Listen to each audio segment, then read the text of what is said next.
welcome to Sunday Dusk. And here's your host, Corvus Twig. Why am I doing behind the desk? I'm not supposed to be behind the desk. Hold on. Okay. I'm just gonna go over here. Okay. Just gonna go. Hang on. Go over here. All right. I'm gonna quick run up to the camera. Okay. I'm here. Hello, everybody. I'm here. Now you turn the applause sign on, Rodney. Okay, thanks. Yeah. Hi, everybody. Yeah. Hi. Me, Corvus Twig. Welcome to Sunday Dusk. It's Sunday Dusk. It's Sunday, and it's starting to get dark out. That means it's Sunday Dusk. Woo! Oh, it's so good to see you all here, my friends. Yeah, okay. Crowd, calm down. I'm just a crow. Calm down, everybody. It's just me. It's just Corvus. We got all the usual wonderful people in there. Hello, Jeremy Tanker Johnny. Hello, Hasio. Thanks for the resub. Hello, Lilith Nox. We don't know who that is. Hello, Bentai. We know Bentai's around. And of course, Cannon Fodder. We love Cannon Fodder. I mean, who doesn't love Cannon Fodder? Cannon Fodder's like one of the best folks out there. We love all you folks. So welcome to Can we turn the music down, Rodney? Thanks. Yeah, thanks. Okay, we're back. Okay. Wow. What a week it's been. I've been sitting here, chilling. Got a lot of stuff done. Did some good housework. That's not the interesting stuff. I might be getting a new job out. Yeah, this isn't my, being a Sunday Dusk host is not my full-time job. My full-time job sucks. But I might be starting a new job as an educational person with the DNR, going around to schools and training officers and stuff like that about invasive species and how to combat them. And I'm into interviews, so I'm hoping the interview is going to go well and that I get the job because, come on, educating about nature, that's me. So here's hoping I get that. I'm super excited that could hopefully happen soon. And yeah, wish me luck, folks. Wish me luck. Because I don't want to work at my current job anymore. I want to travel around the great state of Minnesota and teach people about, hey, clean your boats. Because it's real important. It's like, even if I don't get the job, it's something I actually care about. Invasive species are a big problem. And, land-based and air-based species can be very, very hard to mitigate. Water-based invasive species cannot invade without our help. They're not going to get into lakes by themselves. Zebra mussels are not going to walk across the farm and through a forest and get into a different lake on their own. No. They're hitchhikers. So they can only get there if they get on your boat. So it's very important that we check and clean our boats and make sure they're clean of seaweed and any little critters that might have clung on board, because there's a lot of clingers out there, a lot of mussels and stuff that'll cling onto your boat. And just make sure that your boat's nice and clean and washed off and clear of all that kind of stuff before you take it into a new lake. And that can prevent the spread of invasive species, because those invasive species can be really bad in the ecosystems. Can cause native species to go extinct within a lake by dominating the food chain. And it can cause all sorts of disruptions. It's real bad. So it's something we can combat. And so yeah, anytime you take an aquatic thing, make sure it's cleaned and washed off. The Trojan boat protection, yes. But yeah, no, it's an important thing, and I hope I get to make that my job, because I think I would enjoy it. I think I'd be good at it, and it'd be nice to have a job where I'm doing something I actually believe in, other than just going to an office and looking at documents all day and pushing buttons. It's not for me. It's not for me, but it pays the bills, but So that's what's me. I don't have the job yet. I have an interview later. I don't know what date yet, but scheduling will happen this week, hopefully, and we'll move on. I hope they hire me real soon, because the Minnesota State Fair starts at the end of the month. That'd be cool if they're like, you're hired. Now you need to go spend every single day of the State Fair at the State Fair in the DNR building and talk about stuff with people. I think that'd be fun. I'd go hang at the State Fair for a few hours every day to talk about people. I'd enjoy that. I'd enjoy that, indeed. Minnesota State Fair, I mean, Second, maybe only to the Texas State Fair. Minnesota State Fair is something I think everybody should come do at some point. It's amazing. It's the best. It's the best state fair. I mean, okay, Texas might be better, but it's at the very least the second best state fair. All sorts of crazy good foods, crazy creative foods. I mean, yeah, you got your standards of your corn dogs and your cheese curds and your milkshakes and stuff like that. But we got all sorts of crazy things like the Nordic waffles, and they're waffles that are like, they're thin and they're kind of flexible, and then they fill them up with stuff. You can get like savory ones, so you can get like a turkey club Nordic waffle, or you can do a dessert one. There's like a s'mores one, there's a wild berry one. Oh, it's super good. You can get a roast beef sundae, and a roast beef sundae is like they scoop mashed potatoes as if they were ice cream, and then they cover it in like gravy and roast beef if it was like hot fudge, and then they put a little cherry tomato top and then like corn sprinkles. It's real tasty. Yeah, Minnesota State Fair, you want some cool, fun, creative foods, it's a place to go. It's a place to go. But then there's lots of art. They have live music almost every night, fireworks. I mean, it's a great fair. It's a great fair. It's worth traveling to Minnesota for. And it's usually, I think it starts like the Saturday of the weekend before Labor Day weekend and goes through Labor Day. I think that's usually what it does. So it's like 9 days. It's good. It's good. We should get on to the news. News you can use. Ranch news. My first story tonight comes out of China. A controversy at a zoo. People have accused a Chinese zoo of putting people in a bear costume. Now, if you look especially in the picture on the right, that kind of looks like a person in there. It's like, oh, the costume's getting all wrinkled up. I mean, look at that. That's his person in a bear costume standing up and waving, right? And so they there was a big controversy saying, hey, China is making fake bears in their zoos. Well, that was really until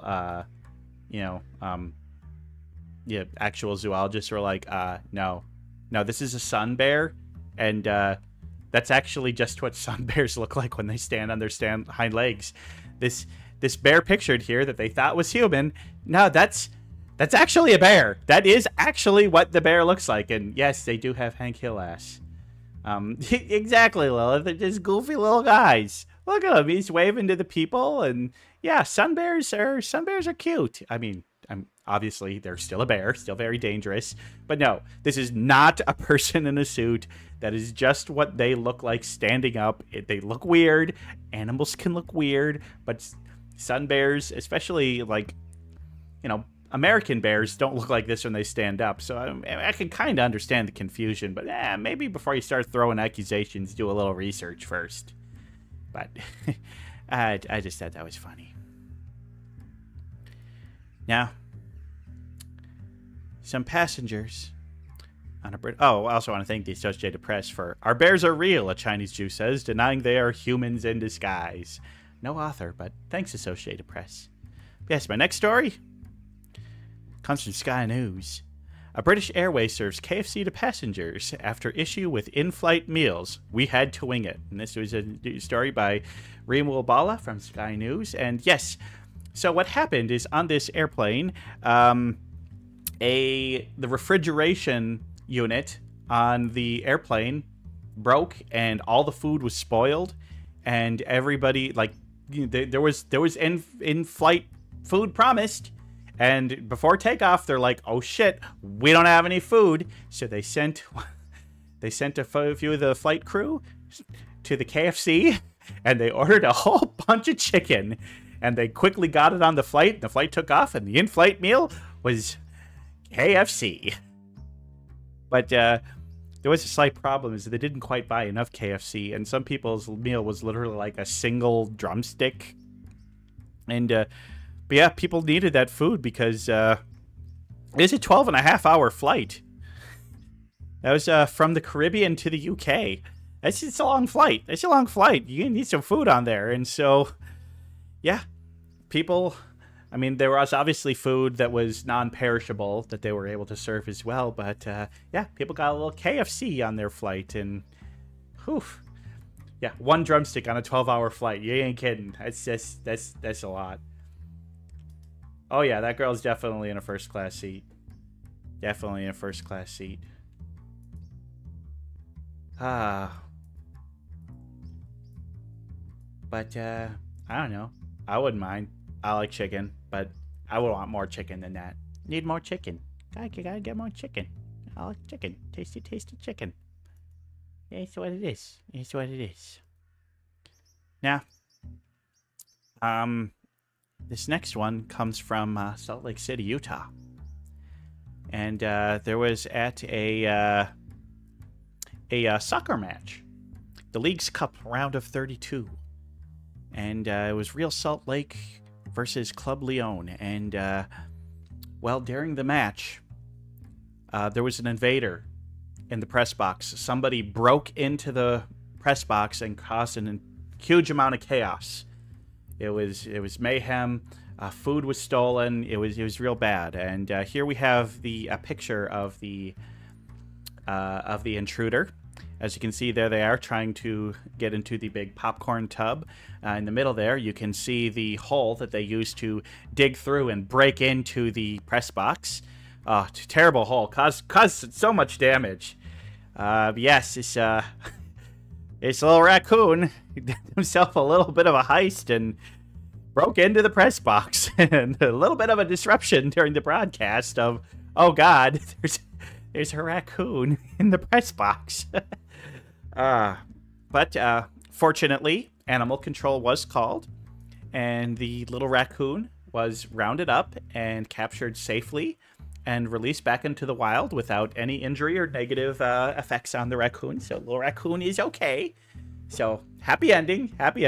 But boy, who knows how much damage that ceiling tile is going to cost to replace. Those ceiling tiles don't look good. They didn't look good. That's a little bit of damage. And so hopefully little raccoon had a good time and didn't get too traumatized by it. But so thank you, Dan Gartland from Sports Illustrated, for your article, Raccoon Scurries Around MLS Press Box After Falling Through Ceiling. And last, well, we have always thought that the blue whale was the biggest and heaviest creature to have ever lived. Bigger than any dinosaur, bigger than anything still living.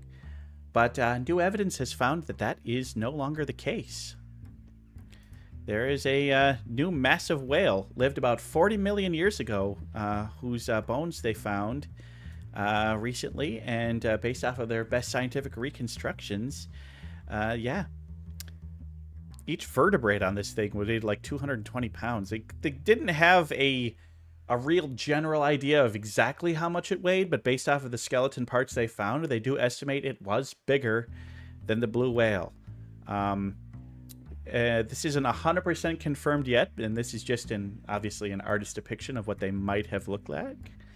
But they call it the Paracetus colossus, which also means the colossal whale. And yeah, they do believe it is possibly... I don't know why they put the sawfish in for reference. But all I can say is that it is so nice and wonderful that they finally have found conclusive evidence that your mom is real. Ah! Okay. That's got him.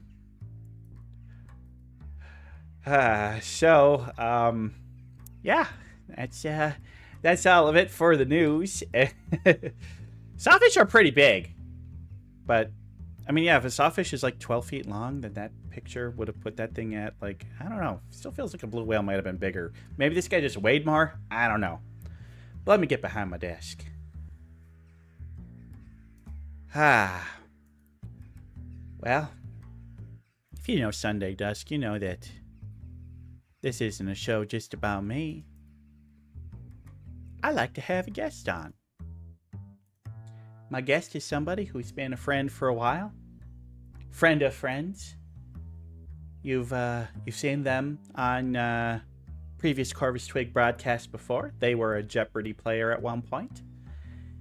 They are a devil or demon, whichever you prefer. They're a dear friend. I would like to welcome to the stage, everybody, welcome Lilith. Hello. Hi there. Sorry, I got a little bit lost in the back, but hello everyone. Also, I am a demon, not a devil. There. I'm sorry. I know as soon as I said devil, I screwed that up. So sorry. Don't mind as I sit down, get myself a little bit comfortable here. Oh yes, get comfy. It's a very comfy couch. Hello. So how the heck are ya? How are things going? Drayfrag resub. Sorry, I gotta thank Drayfrag for the resub. 9 months. Woo! Okay. Hey yo, you got a stream, baby. Let's go. Let's go. Trace. No, I'm doing. It's I have a lot of stuff that I've been working on, so like I've been busy. I've got that Baldur's Gate brain rot, but beyond that, you know, we doing good. How you doing, Corvus? I'm doing wonderful. You know, it's been a nice, relaxing weekend. This is like the first weekend I really didn't have anything big and planned, and we just kind of took care of some stuff, did some shopping, spent over $400 at Costco, and that's a lot of money. I have a chest freezer, so that $400 of food should last me at least 2 months. So, you know. Yeah. I mean, yeah, you know what? That's fair. That's fair. If I could stick a chest freezer in my apartment, I would. Mm-hmm.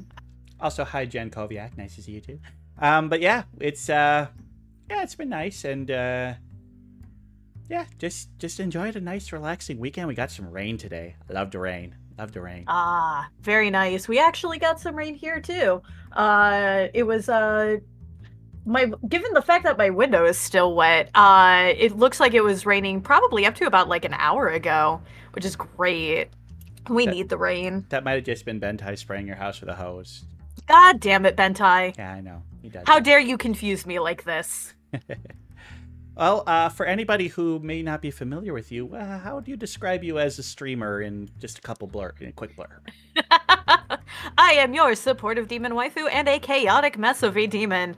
I do a little bit of everything. I play any kind of video game for the most part, from Minecraft to Destiny, and I'm an artist. I actually do a lot of model work as well, including what you see here. While some of this model is prefabricated assets, all of it has either been had the mesh edited by me, or the textures have been, and the hair and horns are completely custom made.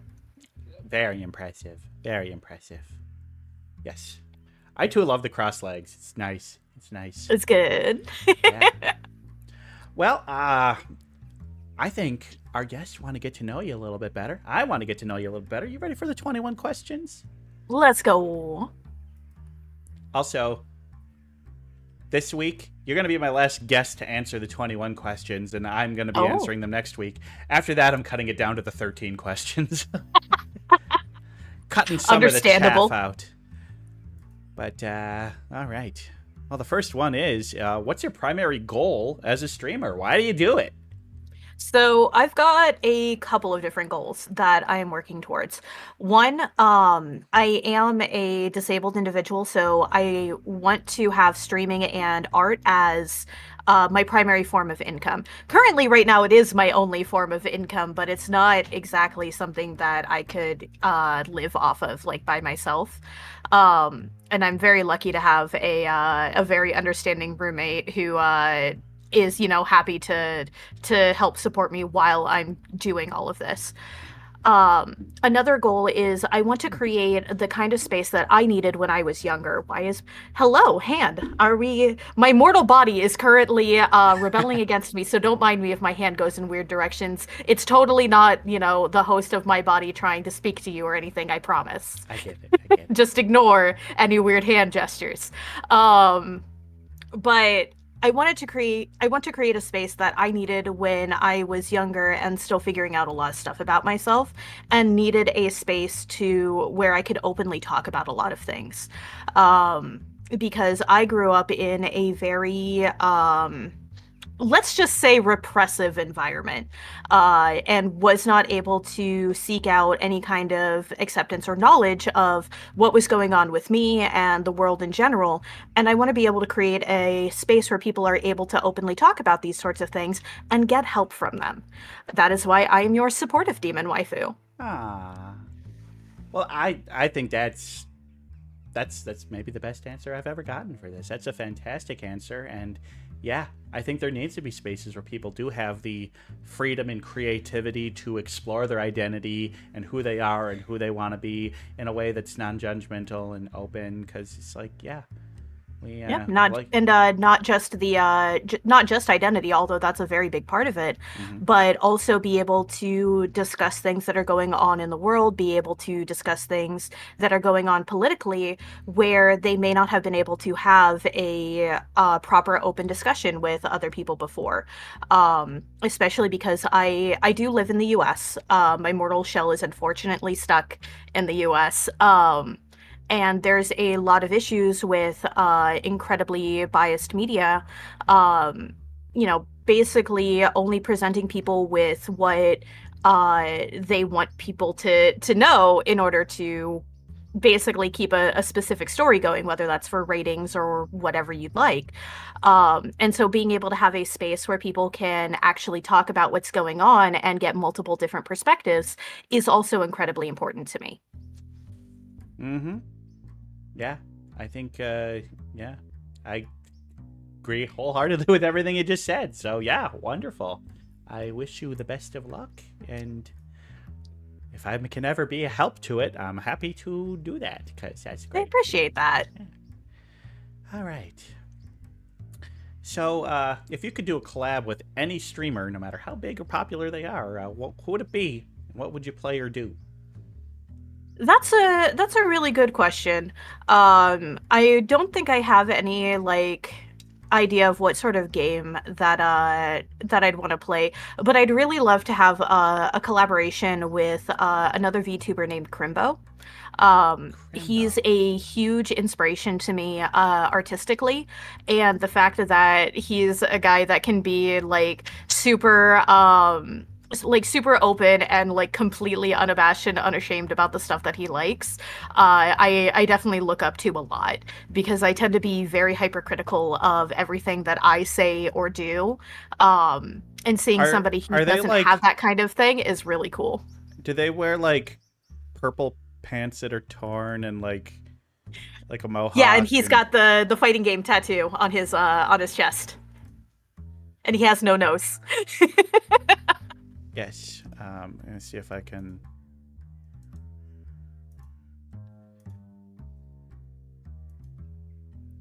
Yeah, this person right here.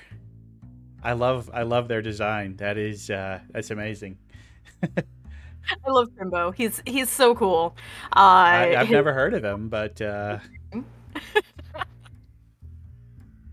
yeah, that's just somebody who's just living their best life right there. Yeah, it is.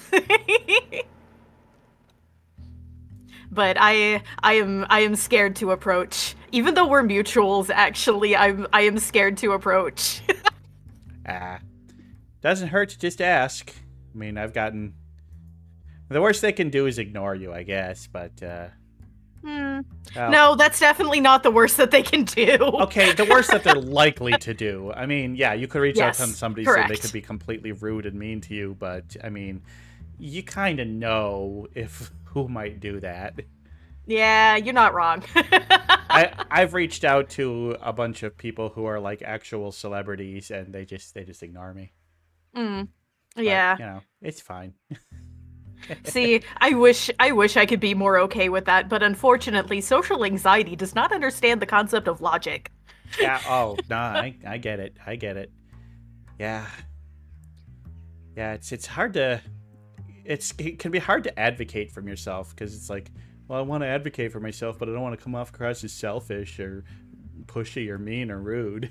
Or clout chasing. Yeah. The idea of coming across as clout chasing is one of my biggest fears, because it's I do genuinely want to make friends with people who are larger than me in the VTubing sphere, but that's genuinely because I think they're really cool people.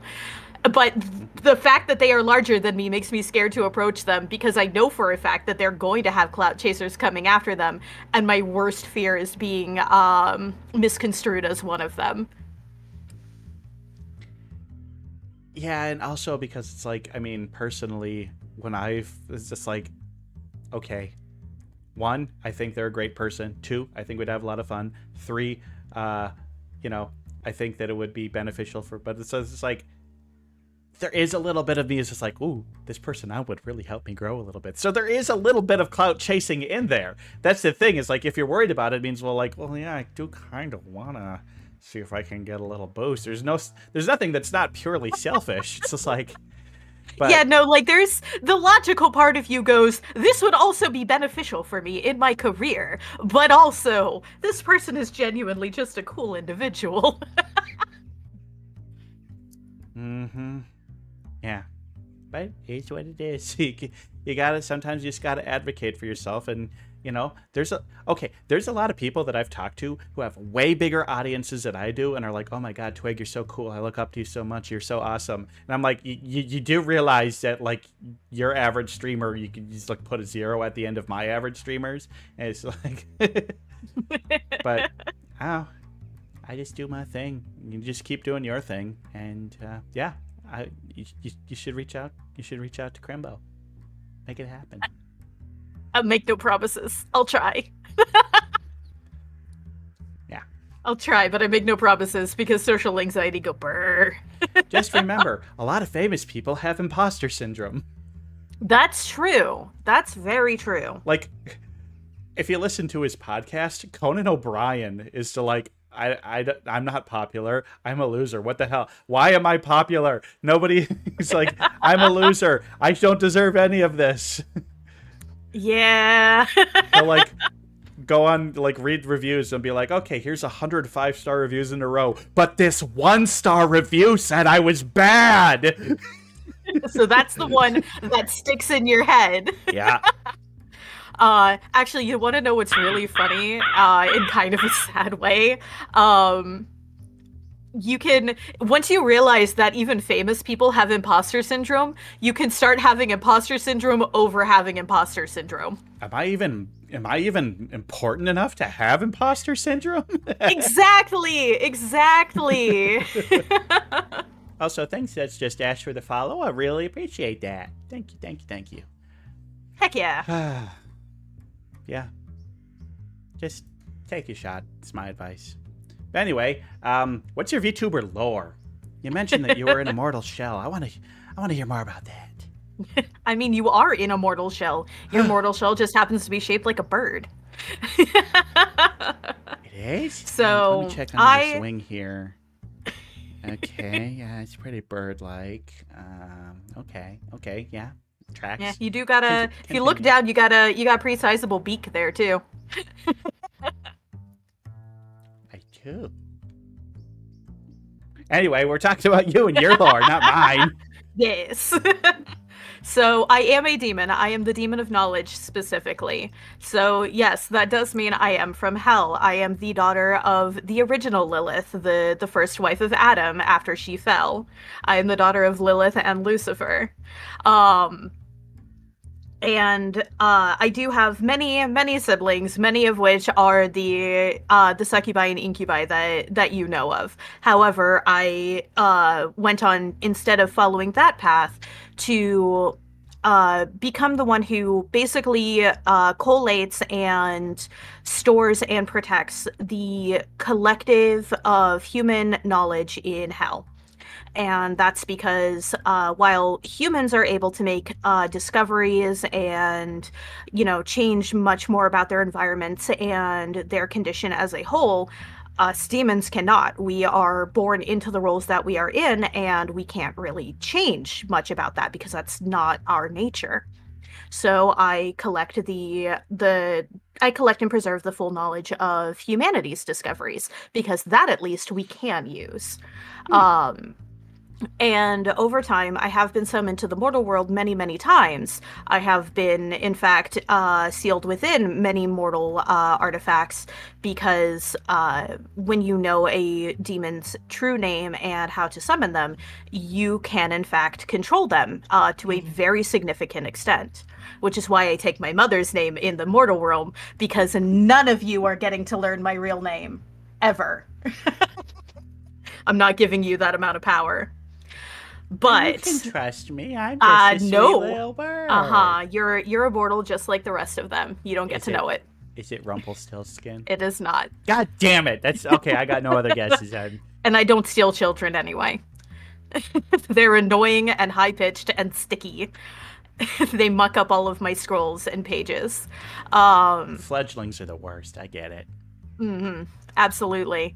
But unfortunately, it seems like with this most recent summoning, something has gone wrong, and I'm stuck here now. I can't get back home, despite the fact that the one who summoned me is no longer around. I'll leave the details up to your imagination for how that happened. But... Was it the moth version of Lily? Or Millie? No. It was, in fact, because of me. And I will still leave the rest of the details up to your imagination. Oh, my. But I can't get back home, so I'm stuck here now. And because I'm stuck here, I happen to have found this thing that you mortals have called the internet, aka the largest repository of human information that you all have access to. And misinformation. And misinformation, yes. But even misinformation is a kind of information. It is always towards some sort of goal. And realizing what that misinformation is pointing you towards is, in fact, its own form of information. Oh, we actually had this on a What's the Difference round in an earlier Sunday Dusk. Do you know what the difference between misinformation and disinformation is? Yes. Misinformation is information that is simply wrong. Disinformation is information that could be, completely wrong, or it could be partially true, but is usually stated in such a way as to basically create words, English. Words are hard. English is a bullshit language. Yeah. Crow is so much easier. I'm sure it is. Unfortunately, mortal mouths cannot pronounce my native language, which is why English is also so difficult. But anyway, disinformation is basically trying to manipulate people towards a specific goal through either portraying the information in a very specific way, such as willfully obscuring parts of the information, or portraying it in a specific way, or in some cases, completely falsifying the information. Yeah, it's basically the intention behind it. Disinformation is intentionally malicious and bad, and yeah. Mm-hmm. Yeah, wow. Nailed it. I am the demon of knowledge. You are. Smart person. So what game has the most hours played on your Steam profile? And I mean game, so like a streaming software doesn't count. Starbound, by a fairly wide margin. I have over 1,000 hours put into that game. I think I only have about 30 hours put into that game. I liked it for a while. Yeah, Starbound. It lets you be bird people, so obviously I like that. True. And the bird people are pretty cool. The lore behind them is actually very interesting. Although they've pared down a lot of the lore of the races from what the game originally was. Because I've actually been playing Starbound since it was in early access, way before they launched the game into 1.0 and changed a lot of the lore and the start. For example, did you know that it used to be in Starbound that each of the races had a different reason for ending up with a broken down ship? And all of them had very unique ships to them, with unique upgrades and everything. And there was a story and lore regarding the various reasons why you ended up broken down in space. Fun. Mm-hmm. It didn't all used to be one, just one event where, like, everybody just happened to be a part of this, big conglomerate school thing, and then the tentacles attacked. Yeah, that game, just went deep. And I don't just mean digging into the ground. Yeah. And the modding scene for it is still very much alive. So I bet. I bet. Oh yeah. So if you ever get bored of like what the base game has to offer, which there is quite a bit at base game, there's always the modding community, and you can play my favorite race ever, which is the Avali, fluffy space raptors. Ah, I like fluffy space raptors. All right. So what's your favorite bird? My favorite bird? I mean, if aesthetically talking, probably secretary birds. They're really pretty. My guest last week was a secretary bird, Kira Hishitori. Very nice, very nice. I am sure she has a gorgeous model then. Oh, yeah, Kira is. I mean, go check out last week's VOD. Yeah, Kira is great. Mm-hmm. Yeah, I have admittedly never been much of a bird person. I do like corvids in general because who doesn't like corvids? They're some of the coolest birds out there and some of the smartest. But aesthetically, I love secretary birds. They literally look like the badass femme lesbian of the bird world, and I love that for them. Mm-hmm. Yeah, just like just showing. This is Kira Hishitori. She's oh, very nice. Yeah, she got the whole office lady thing going on. Yeah, appropriate. But to bring up like a picture of an actual secretary bird, I mean, when you're talking about them being like, just look at them. Just look at them. Look at those legs. That is just like, oh, they got the eye makeup on. They got the beautiful hair and thighs to kill for with the thigh gap. That is the envy. And legs for days. Legs for days. And they are vicious, brutal hunters, too. Yes. Yeah, the secretary bird is just like crazy. Sexy birds. But yes, I'm glad you also mentioned corvids, because corvids are amazing. Corvids are absolutely amazing. We're the best. I actually tried for a while to make friends with the local crows in my area, and then I realized that the flock I was trying to make friends with were just kind of passing through. They weren't a permanent fixture in the area, and I was very sad.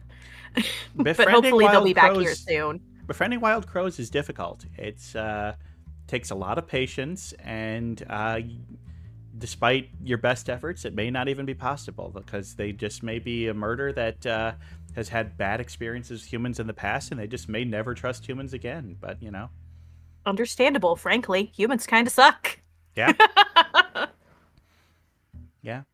I heard a story about a guy who was, like, testing stuff, and there was, like, 2 big murders in the area, and he was, like, super, super nice to one of them, and they, like, became his friends and were giving the trinkets and, like, doing all the friend things crows do, but he was mean to the other murder, and he apparently, like, he did something to, like one of the mean crows happened to come into the area where the nice crows were and, like, attacked the guy. And so the nice crows were like, oh no, that's our friend, and caused, like, a crow war. Oh no. Murder versus murder. Yeah. I don't know if that story is true, but I read it and I liked it, so. I would believe that, actually. I would totally believe that. I'm going to put it down as plausible. Yeah. It's kind of hard to go Mythbusters on bird stuff when it comes to wild bird behaviors. Pretty much. All right, so this question, not actually about baseball, but just in professional baseball, when a batter comes up to bat at their home stadium, they play like a 30-second clip of a song of their choice to, like, pump up themselves and the crowd. So what would your walk-up music be? Oh, that's a good question. So, as somebody who walks around with music constantly playing, like basically having my own background music anytime I have to go be around people. This actually is kind of something I've thought about, like, what is my actual, like, theme song, basically. And what I have settled on so far has been the instrumental version of Jericho by Cell Dweller. Huh. I can't say that I'm familiar with that one. I'll have to send that to you sometime. I won't send it to you right now because we do not want the almighty DMCA gods to strike down the Sunday Dusk. I know. But... God, it's trying real hard to not get DMCA takedowns, or if I post this on YouTube later, sorry, your video is not... Well, I mean, not that I'm ever going to be monetized on YouTube anyway, but you know. I mean, you never know. You could absolutely take off on YouTube. I have seen it happen to like the most random people where like stuff that they uploaded ages ago just suddenly gets pushed by the algorithm, and then like they get a huge influx of like followers and stuff out of nowhere because that one push managed to help them actually like find their audience. Wow. Everybody, you should follow me on YouTube because I only have like 50 subscribers. Go boost the crows. Go boost the Corvids. Place in the algorithm. Every episode of Sunday Dusk and every episode of Bird of the Day is available on my YouTube channel. VODs are great to rewatch, and come on, just watch the Bird of the Day. Learn about the Bird of the Day. Like last week, our Guinean cock of the rock. Hi, Luna. Luna's here. It's a Luna. Hello. We love Luna and Modbot. I was playing VR chat with Modbot on Friday night for a little bit. Nice. Yes. Okay. So what's a location you'd love to visit? I mean, obviously, a big answer is going to be Japan. Both because of the fact that like Tokyo itself is a very interesting city with all the very clean like tech aspects to the inner city parts and Akihabara. But I'd also want to see the more like low down traditional sorts of areas too, because Japan itself is a very gorgeous country with a very interesting history and culture to it. But of course, that's the obvious answer, and it is true. But it is the obvious answer. It's the most common answer I've gotten on this. I mean, let's not kid ourselves. The other place that I would like to visit is Germany, and I'd actually like to move there eventually, both because that is actually where my partner lives, but also that's actually where my family's history is, like this particular Mortal Shell's history is from, is Germany primarily. And so it'd be interesting seeing like what the history of this shell that I am stuck in is. Yeah. I too have family history in Germany. Pretty much my entire father's side. So yeah. Did one of your bird ancestors like hitch a ride on a ship to get over to the US then? I don't know exactly when, like I know that my family has been in the United States since, like, around the turn of the 1900s, you know? So it was, like, I don't know if they were, like, pre- or post-Civil War, but definitely pre-World War I. That's about as far as I know. Makes sense. Yeah, I guess I have carrion crow blood in me, because they're the Germans. I guess so. Oh man, does that mean you take anti-bird spikes and use them to make your nest? Yes. Fight the man. Hey, it's not just crows that do that. Cockatoos love doing that in Australia. Although cockatoos don't build nests out of it, they just destroy everything. True. No, actually, I think it's really interesting that specifically carrion crows and magpies have been found like taking the anti-bird strips and like using them as their nesting materials to keep predators away. Yeah, I covered that story on the Branch News on Sunday Dusk a few weeks ago. Nice. It's great. It's fantastic. Because turns out to be really good. Oh, thanks for the follow, Solariaxally. Thank you so much. Love to go to Germany, see the Black Forest, get some Black Forest ham, get some German chocolate cake, even though German chocolate cake is not German. It's not. It is tasty as all get out, but it is not German. Yeah, I'd love to go there during like an Oktoberfest or something, and Oh, yeah. Good luck with that. Be safe. Honestly, because it might crowd be, crushes happen during but that. I think about it, it might actually be better to not go during. Okay, so here's the thing. It's like I've never been to Oktoberfest, but it might be fun. But like, I've been to New Orleans a bunch because I got family down there, and the times that I've gone when it's not Mardi Gras are way better than during Mardi Gras. Yeah. One of the things I'd actually love to do is visit New Orleans, and I want to do it twice. Once during Mardi Gras, once not during Mardi Gras, so I can see what the city's actually like. Yeah, almost all the restaurants change and simplify their menus during Mardi Gras to just have quicker, cheaper things, and it's not as good of food out there. The crowds are bigger. It feels more commercialized during Mardi Gras. But the parades, oh my god, the parades are amazing, and those are worth going there during Mardi Gras. But yeah. I can tell you all about Mardi Gras. Yeah, you kind of got to keep in mind that like when it comes to like a big festival that an area is famous for, like you're not seeing any of the city's actual culture during that. You are very much seeing a corporatized, capitalistic version of the city as everybody's coming in to take advantage of the big influx of crowds and take all of their monies. I mean, speaking of being corporatized, but I think would still be great anyways. God, going to New Orleans during Pride? Yeah. That would be a thing.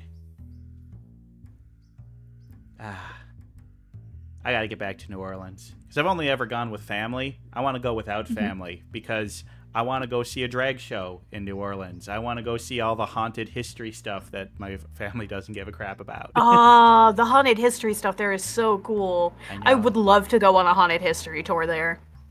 There's probably like a dozen really good ones. But all right. Japan, Germany, New Orleans. Let's move on. Lots of places. So what was your best subject in school? So, I mean, assuming we're talking about this particular mortal shell, as I did not attend school myself, given my particular nature, to my knowledge, it was English classes, surprisingly, and history classes, although none of that information has apparently been retained in my host's mind. But apparently, rote memorization was a very good strong suit of theirs. However, math was terrible. I also personally am bad at math, so, I was kind of good at math, but like I feel like if I was more motivated, I'd been better at it. But yeah, math. I've probably forgotten how to do most of it. I mean, unless you need it, like in your day-to-day life, you're gonna lose it anyway, because there's no point in your brain storing onto it when it can only store a limited amount of information. Honestly, the math that most people need is how to calculate compound interest. Yeah, very true. Basically, the math that's going to be involved in your finances. Actually, funnily enough, do you want to know what the largest theoretically useful number that we currently are aware of is? It's not Graham's number. I know it is Graham's number. It is Graham's number. I thought there was Graham's something number bigger is than that they had. Well, there's larger numbers, but not useful numbers. Graham's number is actually known to be the far endpoint to a particular mathematical problem involving hypercubes. Ooh, hypercubes. But what I'm fascinated with Graham's number with specifically is that if you were to try to transcribe the number itself, even if you were able to transcribe one digit onto each atom in the universe, you would run out of atoms in the universe before you ran out of digits in Graham's number. Yeah, and also the full size of Graham's number is actually more entropy than the human brain can actually hold within it. To the point that if you were able to actually contain the full amount of information of Graham's number within a human brain, it would actually turn into a human brain-sized black hole because of the amount of entropy that it would be. That's not surprising. It's just these theoretical numbers that are like real numbers, but it's just like it's almost theoretical because we could never even possibly like see it. Yeah. Ever. Yeah. They're a little bit existentially terrifying. I'll give you that. I'm trying to remember, is Tree 3 bigger or smaller than Graham's number? Tree 3 is orders of magnitude bigger than Graham's number. That's what I thought, but it's like but not Tree 3 mathematically... isn't. Yeah, it's not mathematically useful. Okay. That's what I thought, because it's like, I know of Tree 3, but it's the actually useful as a number. Mm-hmm. Yeah, well, I know a bigger number than Tree 3. It's Tree 3 times 2. Ha! Correct. That's why we add the modifier of mathematically useful. Yeah, because you can, I mean, when it comes to numbers, you can always just say, okay, well, that number plus 1. Okay, well, now that number plus 1. And yeah, it's just... But it's kind of funny that it's just like, compared to infinity, Graham's number is minuscule. Mm-hmm. Actually, speaking of infinities, do you want to know a fact that'll probably break your brain a little bit? Well, if it's one I haven't already heard before, but let's hear it. It's that there are infinities of different sizes. Oh, yeah. I mean, it's just like the number of digits between, or the number, if you like decimal, like digits between 0 and 1 is greater than the number of all real numbers. Well, see, the thing is that there's a difference between what we would consider countable and uncountable infinities. Yeah. But the decimal places between 0 and 1 is an uncountable infinity, but real numbers is a countable one. Right. And then you have all the numbers going backwards on the number line. Mm-hmm. But like, there's an infinite number of even numbers. Mm-hmm. But there's half as many of them as there are whole numbers. But it's just like, but they're both infinitely large, so how can one be twice as large as the other? It's just like, well, that's infinities for ya. Yep.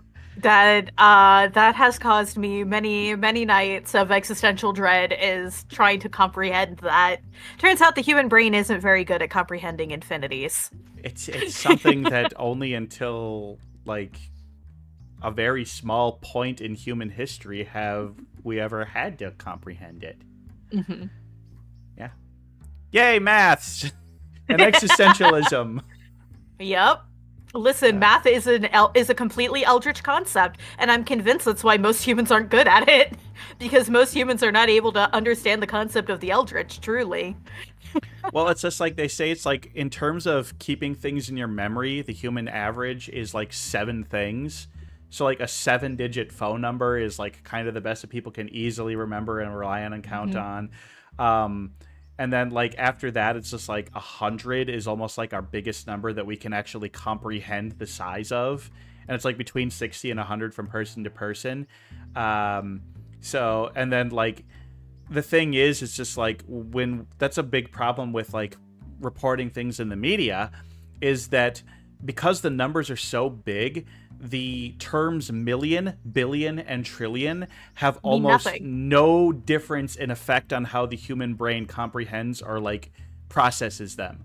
So like somebody saying it's like, oh, well, this government program costs $10 million. And it's like, oh my God, that's so much money. What government waste? Without realizing that like $10 million is like literally a drop in the bucket and nothing. And it's like if they'd said 10 million or 10 billion, most people don't comprehend that any differently, even though one's 1,000 times bigger than the other. Yeah, that's actually there's actually a lot to say about why people are also more readily able to sympathize with billionaires when it comes to statistics like that as well, because people don't realize the sheer difference that there is between somebody who's like, say, a multimillionaire and somebody who has even a single $1 billion. Yeah, like they say, Jesus Christ, at the time when he supposedly lived, gets a job at Amazon for the average wage that someone would make, and at Amazon, and he makes that money 40 hours a week and never spends a dime and makes it all the way up till now. He would still have less than 1,000 as much money as Bezos has. Yep. Bezos still has more than 1,000 times as much money as he does.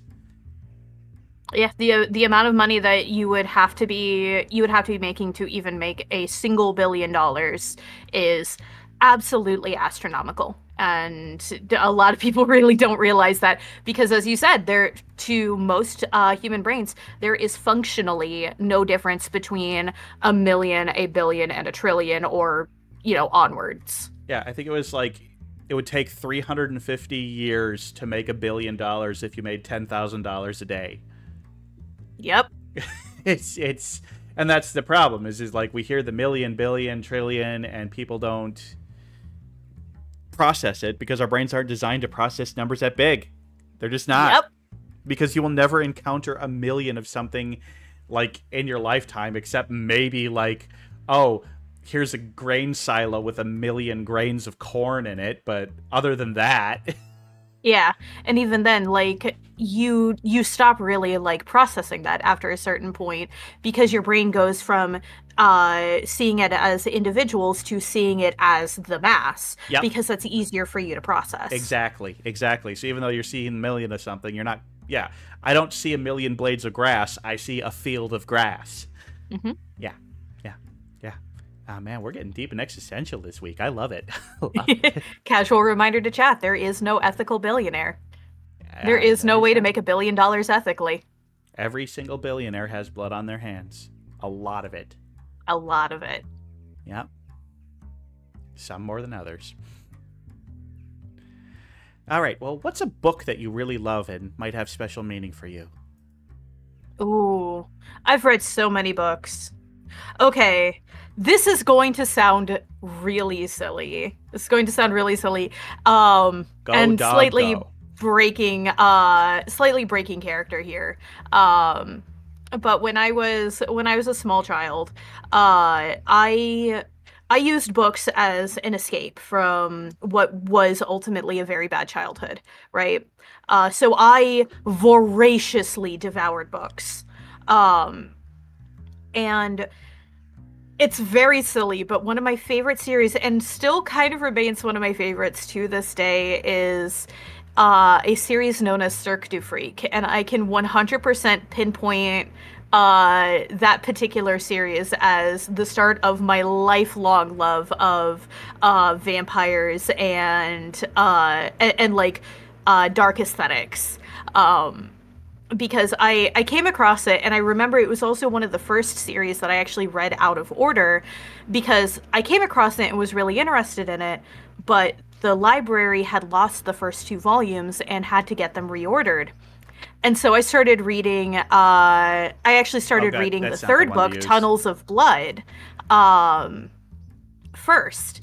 And that was the book that actually went into like what the difference is between like that particular universe's like different vampire species were and the like, and actually went into like a lot of lore and world building stuff and a lot of like the more darker themes that it tackled and that vampire media in general tends to tackle. um so it's silly, and like I look back at it today and like it's still decent writing for like a young adult novel, but like it's definitely not anything groundbreaking, but it's still a series that means a lot to me. Also, please ignore the fact that like the movie ever existed. The movie is Okay. absolute trash. I will. I will also ignore the blurb that seems to be on the front of every single book. I don't even remember those. An I've been reading them endorsement by a digitally. certain author who will not be named. Yeah, we'll ignore that. But that sounds really interesting. Mhm. I mean, that sounds really good. Good to know the movie is terrible. Is that Movie is shite. but but uh but it's our man Riley. That's John C. Riley, right? I have no idea. It looks like John C. Riley does star in it, but I But watched don't worry. parts Look, of it I and love got John C. so Riley. frustrated. I love John C. Riley, but he's been in some terrible, terrible things. We don't talk about Yeah. the Sherlock Holmes movie, but Cirque du Freak. Yeah, that seems like something worth checking out. Go check it out, folks. Go check it out. But yeah, it's like I said, it's silly. It's definitely not the best writing. There are definitely some things that have aged poorly too. But like I said, it is very much what kickstarted my love of vampires and dark media in general. And like I said, that has turned into a lifelong obsession, and I still love vampires to this day. Listen, I got into LARPing because of vampires. I'm never really sure how I feel about vampires, because sometimes they're awesome and other times they're Twilight. I mean, you just kind of got to take the good with the bad, you know what I mean?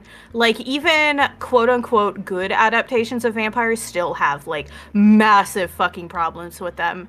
For example, I'm a huge fan of White Wolf, and the Vampire the Masquerade series of games, but there is some deeply problematic shit with that series, especially some of the older stuff. So even though it's still one of my favorite portrayals of the vampire condition and, you know, what it is in comparison to humanity, whew, there is some nasty shit in that too. I just think so you kind of gotta take the good with the bad, unfortunately. The thing with vampires is that there's so much lore around them that is completely inconsistent. Like, I mean, it feels like the drinking blood out of a neck is the most consistent.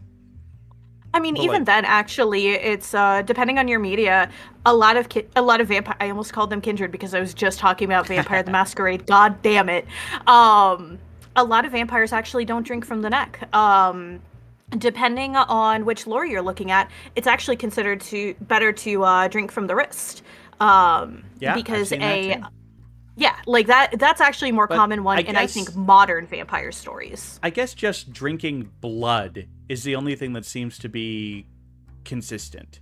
How they drink blood, what kind of blood they drink, where, you know, how they do it, where they get it from, those change a lot, but they all seem to drink blood.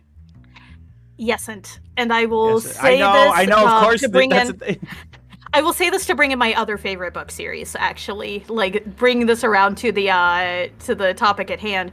Another book series that I do deeply love, and this is one that I actually found as an adult, and again, it's got some problematic shit in it, like, what doesn't, but the Dresden series, the Dresden novels, there are, in fact, vampires in there that just straight up don't drink blood. Yeah, see? There's nothing consistent. There isn't a single bit of vampire lore that is consistent. Of course not, because vampires are also not based on one singular mythology. In fact, if you look through quite a bit of human history and mythologies, there's lots of creatures that we would consider like some variation of a vampire. Just the word vampire is a much more Western idea. And of course, naturally, as people bring in their own cultural influences and similar creatures into it, their lore changes. Yep. Which is kind of the fascinating part of it, you know. I mean, I love that aspect of folklore. I love how folklore deals with mythical creatures and how different societies and cultures have different takes on what they call the same thing. It's just like, you know, like dragons is another good example. I mean, you cannot tell me that an Aztec dragon, a Chinese dragon, and a German dragon are the same thing, yet we still call them all dragons, even though they're vastly different creatures, you know? So, funny history fact about that one, actually. Dragon, as a term, actually is a catch-all. It is intentionally a catch-all for any type of creature that does not have a specific category to itself. That's actually why, if you go in through like medieval manuscripts and stuff, dragon was actually used for all manners of creatures. It was basically just a general catch term for a monster. Interesting. I did not know that. Thank you. Wow, Lilith is full of all sorts of facts. That's why we love them. Demon of knowledge. Demon of knowledge.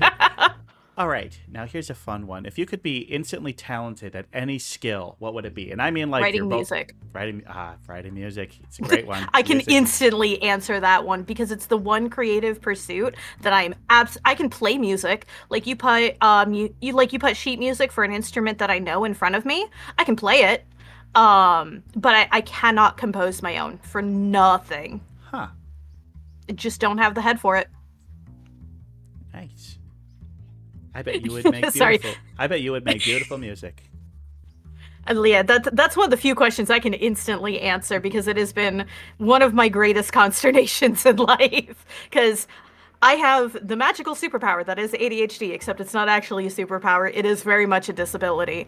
But because of it, I'm very good at picking up skills. I can learn quite a number of things that, you know, you can do with your hand or whatever, like very, very quickly. Music is like writing music's not one of them. Huh.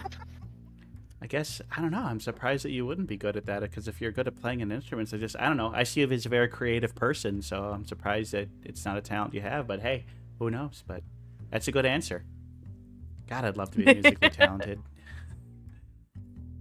And like being able to compose music is also one of those things that it's also like much harder to get good at too. Like you kind of have to already have a little bit of like a head for it, because you can learn as much theory as you want, but if you don't have like some sort of head for it to begin with, it doesn't go very well. Trust me, I've tried.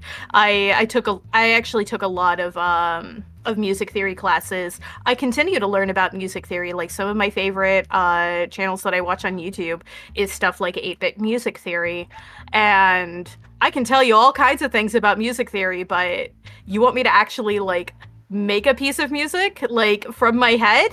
That's not happening. No, I get that. I definitely get understanding the theory, but not actually doing it. That makes perfect sense to me. I get it. Yeah. Cool. So what's the first job you ever had? Like the first thing you ever did that you got paid for? Officially or under the table? It could be either, whichever you're more comfortable answering. Well, because I mean, I'm fine with answering either of them, but they're both very different answers. Well. Officially, my first job was actually a cashier at Target. It was awful. Yep. Never worked for Target. I did Target for a summer during college, and it was maybe not the worst job I ever had, but boy, it was damn close. God, I hated it. It's rough. Hated it. What's even worse is that like I applied and was accepted to work on soft lines and hard lines, like the stock positions where you're actually in the store itself. Mm-hmm. They put me on cashiering. Ugh. And I had to deal with people face to face. Do you know how fucking rude people are when you have to ask them about the stupid fucking credit card thing? Because you have to ask. By the way, if your Target cashier like asks you about the stupid fucking credit card thing, please don't get mad at them. They literally have to do it, or they get yelled at by their bosses. Yep. Or they get straight up fired if they don't. Like, It's please, bullshit. please be nice to your cashiers. They're doing their best. I promise you, they are. But yeah, sales bring in more revenue than the card, but the cards bring in more profit than the merchandise. Yep. Yeah. The first technical job I ever had, and I was mostly paid under the table, and half the time it was in food, is I actually worked at my neighbor's daycare for a couple of years growing up. Yeah. I think everybody, not everybody, but childcare is pretty common. I mean, I did. Yeah. I looked after some neighboring nests' fledglings when I was a juvenile crow. Yeah, but like it wasn't a proper babysitter job. Like I was actually like working for the daycare itself. Oh. Like I was basically there to be the extra pair of hands when my neighbor was busy. Because you know when you run a daycare and you have like a lot of like small kids around,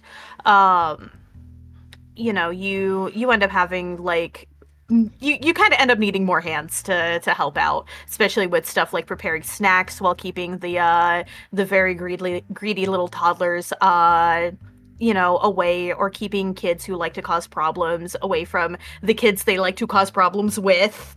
Yeah. Well, neither sound pleasant. Not good first jobs, but so I'll just move on. What's your favorite beverage? And I mean, like, not your maybe. Well, I mean, you could give me two answers. One's your everyday beverage, but the other be like your special occasion. You know, sitting down. It's like your birthday, or maybe, and you can have anything you want to splurge. So the answer to this question actually changes from day to day. Of course. I mean, that's because you have to give the ADHD brain what it wants, otherwise it goes on tantrums like a toddler. But no, I this does change from day to day. Most of the time, I'm usually pretty happy if like you stick like a Pepsi in front of me, because I do like Pepsi. But other than that, like, it'll change. Some days it'll be like I'm just going to drink these energy drinks like they're a soda, because they don't give me energy anyway. Other days it's, you know, I'm specifically craving an orange Fanta, and if I don't have an orange Fanta, I will riot. Some days it's Faygo. I've never had Faygo. Unless you are prepared for incredibly sugary drink, I recommend staying away from it. I'm just worried that if I drink it, then suddenly I'm gonna have black and white clown face paint on and carrying a hatchet. That's what I'm worried about. Listen, the Juggalo community ain't that bad. Look, honestly, I thought they used to be like really bad and trashy, and then like recently I've like read more about them, and they're like super inclusive and super friendly and just living their best lives. And like the members of the ICP have also been like, hey, don't listen to our older work. We said some really bad problematic stuff in it. We don't support that anymore. And it's like, okay, Juggalos, you're cool. Yeah, actually, one of my favorite fun facts about that is the fact that Violent J, his kid is a furry. Yep, I've seen. Yeah. Yeah, he specifically had a fursuit commissioned, and then had a fursona and fursuit commissioned for himself, specifically so he could go to events with his kid and they wouldn't feel alone. And I think that's the sweetest thing. Also, can you imagine being the fursuit maker to be able to say, I made Violent J's fucking fursuit? Yeah, that's gotta be a story. Yeah. Here he is with his daughter, and like, it's adorable. It's so cool. Adorable. I love how they gave the fursuit the Juggalo makeup too. Yeah, I mean, this is blessed. This is blessed. I love this. So cute. Yay, supportive fathers. But yes, the his fursuit having like the same face make, it's brilliant. It's brilliant. And his daughter's is pretty cool too. Like that's a good mask. She's cool. I like that. I don't know how we got on that beverage. Oh yeah, because of Faygo. Which, like I said, Faygo's good, but if you're not prepared for the intense amount of sugar, it will go badly very quickly. All I wanted was Faygo has enough, like, you know how sugar and like things that increase your energy can like increase anxiety? Yeah. Faygo has enough sugar in it to give me anxiety attacks, and I still drink it. Oh, don't do that. Don't do that. I refuse to stop. All I wanted was a Pepsi. Just one Pepsi, and she wouldn't give it to me. I hope you got that reference. Nope. Oh, come on. Institutionalized from Suicidal Tendencies. Classic punk rock song. Yeah, you kids don't know anything these days. What do you mean? I'm older than you. Well, here's one that could probably get you going for, what's the biggest thing you geek out about? Yes. I have many special interests. They include psychology, The Legend of Zelda, the history of technology, how the programming and internals of an NES work. My special interest is knowledge. It is quite literally learning about things. I like that too. I love just to learn. Learning is great. Do you listen to like any educational podcasts that are just about weird topics? Like, you know, anything like Stuff You Should Know? So I do not, and it's because I have issues being able to listen to podcasts.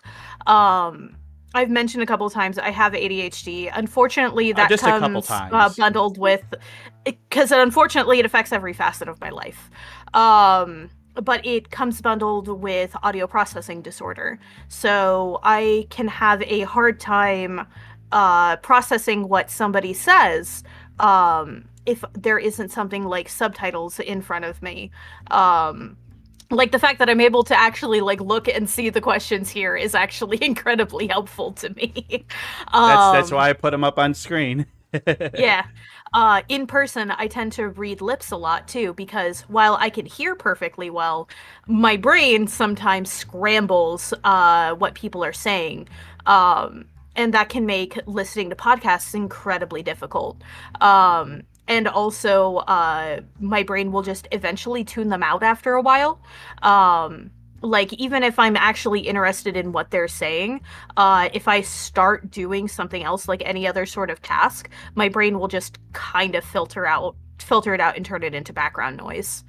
And that's not very, and that's not very helpful when you're trying to learn a thing from the podcast. I kind of have the same thing, but it depends.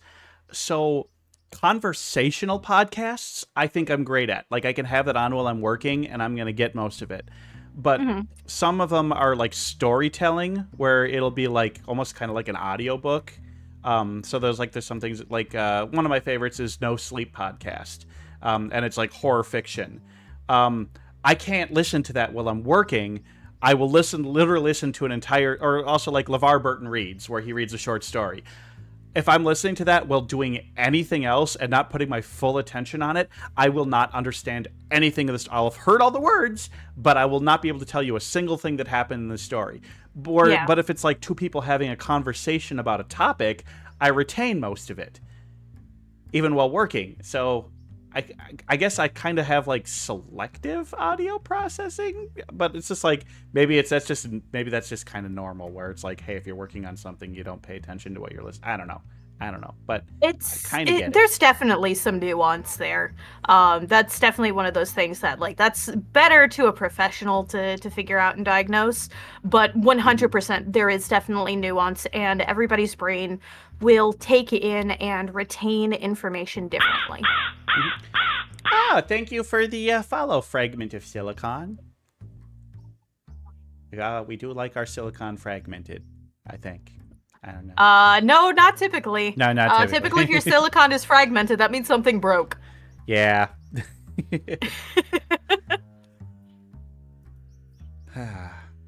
Well, what's your favorite holiday, and how do you celebrate? I mean, I am the spooky bitch, so I do very much love Halloween. I wouldn't necessarily say... That is the correct answer. Yes.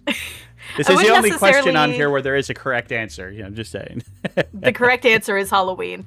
I wouldn't really say that I celebrate it, though. I do like grabbing Halloween decorations, and I do decorate for it, specifically because my roommate won't let me have Halloween decorations up 24/7, like I would prefer. Though some stuff gets to stay up year-round. I actually have a miniature Halloween tree. Like it's really small. It's literally like desktop sized. That stays up in the living room, and we have a skeleton doormat. But like that's about as much as I'm allowed to put out. See, that's when it's not actually Halloween season. That's why I like owning my own home. Here in my office right now where I'm sitting, I can see no fewer than 5 skulls. Lucky. And, I mean, my room has 1, 2, 3, 4, my room has more stuff in it, but my room's personal aesthetic is more like cyberpunk than it is Halloween. Sorry, I lost count of how many crows I can see from where I am right now. But I have a lot of crow stickers all over everything. It's like my file cabinet and my computer were all covered in crow stickers, so it's like, I don't know if I count those. Yeah. Yeah, but I think you should be. I mean, there's a lot of Halloween decorations that, like, if the tasteful thing can be kept year-round. I think certain skulls and certain crows and ravens can be, you know... You can decorate tastefully without it being like, this is just Halloween. But like a full-size skeleton, that might be a bit much, or spider. I mean, yeah, you gotta pick and choose your battles, I guess, especially if you have roommates. But Calling me out for wanting a full-sized skeleton in the corner 24/7. oh God, Anatomical, of course. I have an old office. I have an old office chair down in my like laundry room in the basement, and one of my Halloween skeletons just sits on there a lot. Although he hasn't this recently, but for a while that was his spot. Was just sitting in that old office chair. Mm. So many skeletons. But yes, decorating for Halloween, I'd say, is celebrating it. Decorating is absolutely celebrating it. I mean, you don't necessarily... Like, there's lots of ways to celebrate a holiday than just parties and festivities, you know. Anything that gets you in the mood for the season. I mean, even just getting a box of pumpkin spice cupcakes or something. I make my own, actually. Even better. Even better. Yeah, because pumpkin spice syrup you can make on your own like super easily. Oh yeah, it tastes so much better in baked goods. Mm-hmm. Yeah. Pumpkin spice is like pre-made pumpkin spice things are seasonal, but if you want pumpkin spice, you just go to your grocery store. You get the ingredients; they're all right there. It's easy. Yeah, you just need pumpkin puree, basically. Pumpkin puree, and then just the spice mix, which is like. Mm-hmm. Cinnamon, ginger, nutmeg, allspice, nutmeg, and cloves, I think, maybe. That sounds about right. Yeah. And of course, you can also buy it as the blend year-round, believe it or not. Yeah, you can just buy, like, you go to your spice aisle, there's going to be a little jar of pumpkin pie spice. And it's just, and you can just shake that into anything. You're making some waffles. Grab that jar and shake some in there, baby. You don't need the pumpkin puree. I mean, obviously you can make them better with pumpkin puree, but you don't need it. You don't need it. Just throw that into any baked good you're making. You're good. Good. Yep, and there's pumpkin pie spice extracts that you can get as well. Granted, I'm not sure those are available year-round. I think those may actually be seasonal. But in the baking section, like where you can find stuff like vanilla extract, like mint flavoring. Excuse me while my arm does weird things. I'm sure that's an extract too. But you can also get pumpkin spice extract there as well, which is really good if you're doing something where you don't necessarily want the powdered seasoning in, because it would end up grainy. Yeah, you don't want grainy. All right. So what's your favorite game that's not a video game? So, you know, like card game, board game, sport? D&D. I have been playing D&D for roughly 25 years. And again, it's been one of my my host is currently fighting back against me. Just ignore the arms. But yeah, I've been playing D&D for about 25 years, so it's been one of those like lifelong obsession kind of things. And I have played every single edition except for 4th, which I read the source books for, and I will not touch with a 20-foot pole. It's the best edition. I will actually fight you. That's my unpopular opinion, is I think 4th edition is the best edition of D&D. Fight me. Ew. I mean, I guess it's if not you're without only its problems. into I think D&D, every version of D&D is at best a mid-range game. That there are far better systems out there, but I'm one of the few people that stands for 4th edition, and I don't care. I mean, it depends. Like, D&D is good for specific things. I mean, if you're wanting, like, a super crunchy, like, dungeon crawly game, which is, frankly, what 4th Ed is actually geared towards, you're probably going to want to go for something like Pathfinder. Like, Pathfinder 2e is going to be better for your crunchy dungeon crawlers. I have wanted to try out, because I did not like Pathfinder 1. But I am interested to try out Pathfinder 2. Yeah, try out Pathfinder 2e. That's probably what you're looking for. Yeah. Well, for me, like, one of the big problems is that in 3.5, 5th edition, and Pathfinder, it's like, oh, are you a fighter or a rogue or any other martial class? Well, 99% of your turns are going to consist of I move, I attack. And I hate that. And it's just like, yeah, you can do things to modify your numbers and make you do some extra stuff, but, like, I hated the limited options that martial classes got, whereas, like, I'm a wizard. I can literally bend and distort reality. I'm a fighter. I get to attack 4 times. Well, I mean, also if you can, I mean, you have to take subclasses into consideration there. Like, there's a very big difference between like a spell sword and like, just a bog standard. I bonk big with my great weapon fighting. You like the plain fighter classes are there for people who just want to bonk big and not have to think too much about what's going on their terms, and they have some of the highest damage output because of it. You can't just like look at what a class is at its base and not any of the subclasses or anything for that. And to be fair, a class may also just not be for you.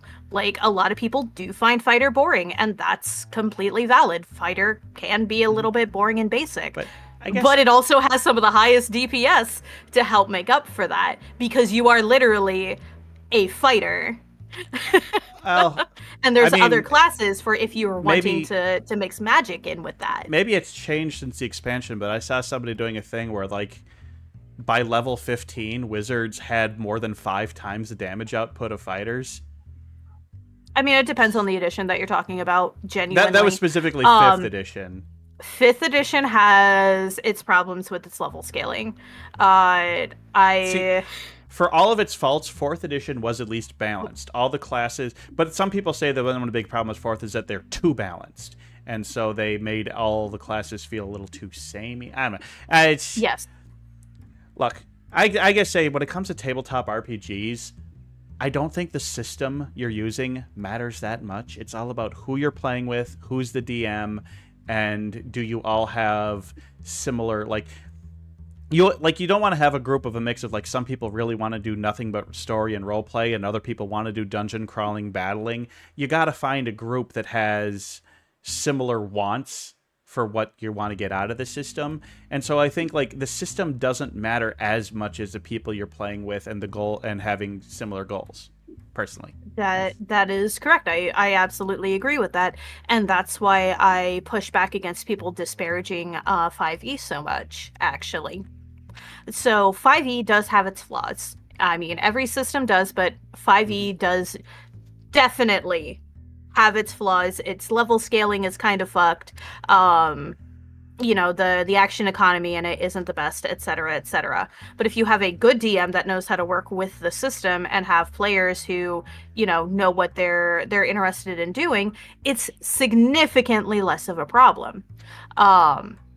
But then on top of that, there's also like you said, you need to have people who are wanting the same sort of thing out of it. People who, if they're into the roleplay aspect, are all together doing the roleplay thing. You don't want to have too many people who are pushing for combat every session if you're mostly made up of role players, or vice versa. You want people who are slowing down the combat with role-playing if you're a big combat-focused group. But what 5e excels at is malleability, and the fact that it is incredibly easy to pick up and learn for new people. Because, for example, if you're really into dungeon crawling and combat, Pathfinder 2e or 3.5 or any of the sub-variations thereof may be more for you. But those are really hard to just jump into. So 5th edition, even if it may not be the best edition for those combat seekers, is still one of the best systems to start with and learn from. Yeah. Same with the role players, because it is an incredibly malleable system that is heavily simplified from what 3.5 originally was. That makes it so that way you can homebrew things much easier, which is great for players who want to roleplay and DMs who want to, be heavy into the roleplay aspect, because you can homebrew a whole bunch of stuff for your players to play around with and, discard rules without having to worry about the, what sort of impact that they're going to have on the rest of the game's, interconnected systems and stuff. I mean, it's funny you brought that up because, like, in 4th edition in the Dungeon Master's Guide, there's an entire chapter that's dedicated entirely to here's how to make things more roleplay friendly, how to reskin things, how to homebrew things, how to give your players the ability and options to be whatever they want and whatever character they want and still use the system we've laid out. And I swear to God, I'm the only person on Earth who ever read that chapter. Yeah, a lot of people haven't read it, but you'll always end up with rules lawyers as players. Which Rule of again cool. is That's me. Rule of cool. Is it cool? Yeah. Is it fun? Is it going to create something memorable? Then say yes. yeah, and that's one style of DMing, and that's a style of DMing I personally like, as long as it's not taken to too far of an extreme, because there is an extreme you can take it to, of which point you just kind of disengage from the game. Absolutely. In my opinion. God, you know what? I almost feel like we should pause this right here, and maybe at some point on Sunday Dusk, I'd love to have you on, maybe have Dreyfrig on, and just have like a tabletop RPG roundtable. That'd be interesting. I think I might put that together, because I think that there could be a really good conversation to have, and I'd like to get more people in on it. So we both love D&D, but I think we got to move on. But Yeah. I would love to have like an RPG roundtable with a few people and just discuss some things. I think that could be a really fun future episode of Sunday Dusk, of a tabletop roundtable. And I'd love to Yeah, have I'd be you as a down for part of that. that. Yeah. Yeah. But we got to move on, because Sunday Yeah. Dusk, because we could literally talk about this for hours. All right. On a scale of 1 being say-so and 10 being Millie Moth, where do you rank? So Actually, I it's only put her at like an 8. Yeah, Millie is about an 8. I would say, like, depending on the day, I'm about like a 5 or a 6. Like, I'm not say so by the slightest. On my own streams, I curse like a fucking sailor, and I will make innuendos and everything, but like, I'm also not the kind that's going to be like ooh towards my chat, or make that any sort of like that kind of thing. Which is what, like a lot of the lewd tubers do. And, props to them for doing it. I can't bring myself to. Yeah, I get it. I mean, Bentai keeps bugging me to have a Kara, redeem. Kara.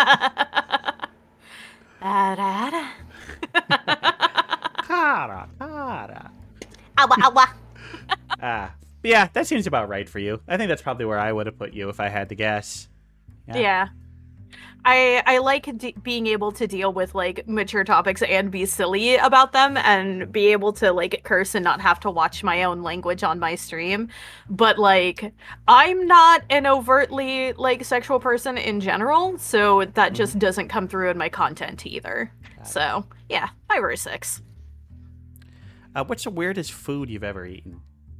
I could not tell you the name of it, but I have had some very odd Filipino foods. Never been to the Philippines, and I don't know if there's any Filipino One of my restaurants. one of my exes is Filipino, and I have in fact gone to family functions and like had food, and it was a time. You don't ask what's in most Filipino food, especially if you're squeamish. Nice. What's something you really wish you understood? That is a very general question. And those kinds of general questions are very difficult for me to answer. Okay, maybe like what's a topic of science that you really wish you understood, or like a field of study? Field of study. So I'm usually pretty good with academia, like actual fields of study. Like I'm very good at being able to like read something and be able to pick up the information very quickly. So that's usually not my problem. I guess. Again, this is a really hard question for me to answer. It's a broad question. It's very deep. Yeah. Let's see. Let's just say people. People in general, yes. Yeah. One of my special interests is psychology, partly because I don't understand humans. Well, we'll move on from this one because we gotta get a pace along. Bet you they Would've had been valid. good. You know what? I think that may have been it. Oh, bail. I'll be completely honest, I don't know the names of anything. It's I didn't like the ask. half-formed chicken and an egg. It's Yes, then yes, I have had that. all right. So what's the worst scuff or technical malfunction you ever had on stream? Oh, so this goes back to my early streaming days. Back when I was still streaming off of a laptop, I used to have a hard 2-hour time limit to my streams because if I went over it, my computer would start rapidly disconnecting and reconnecting all of my USB devices. Oh, that no. would then eventually cause my computer to blue screen. Oh, no. That is not Yeah. ideal. No, it was not. We never figured out what caused it. I actually ended up, once I got my rig that I'm still using, I ended up eventually giving that laptop to my roommate, and he never had that problem. So we figure it was something like OBS was just grabbing too many resources or something, and it was causing like my CPU to freak out. I could see that. Yeah. That's the best guess that we had. And actually, funny thing, I had a similar issue crop up on my current rig, but for a completely different issue. The similar issue that popped up on my current rig did still do the rapid connecting and disconnecting of USB devices, but it only did it when it was under a heavy CPU load, and I found out that that was actually something to do with an interaction between my CPU and my motherboard, and I actually had to change like a whole bunch of shit in my BIOS to get it to work right. So it works right now, but I've had that issue crop up twice for completely different problems. Huh. Weird. So you're gonna be sent to a desert island, and you can only bring 3 movies along, and these are the 3 movies you're gonna have to watch for the rest of your life. What would you bring? Treasure Planet, Titan AE, and a documentary on how to survive on a desert island. Treasure Planet. It counts. Treasure Planet might be Disney's most underrated animated film. Completely agree. Absolutely agree. It's so good.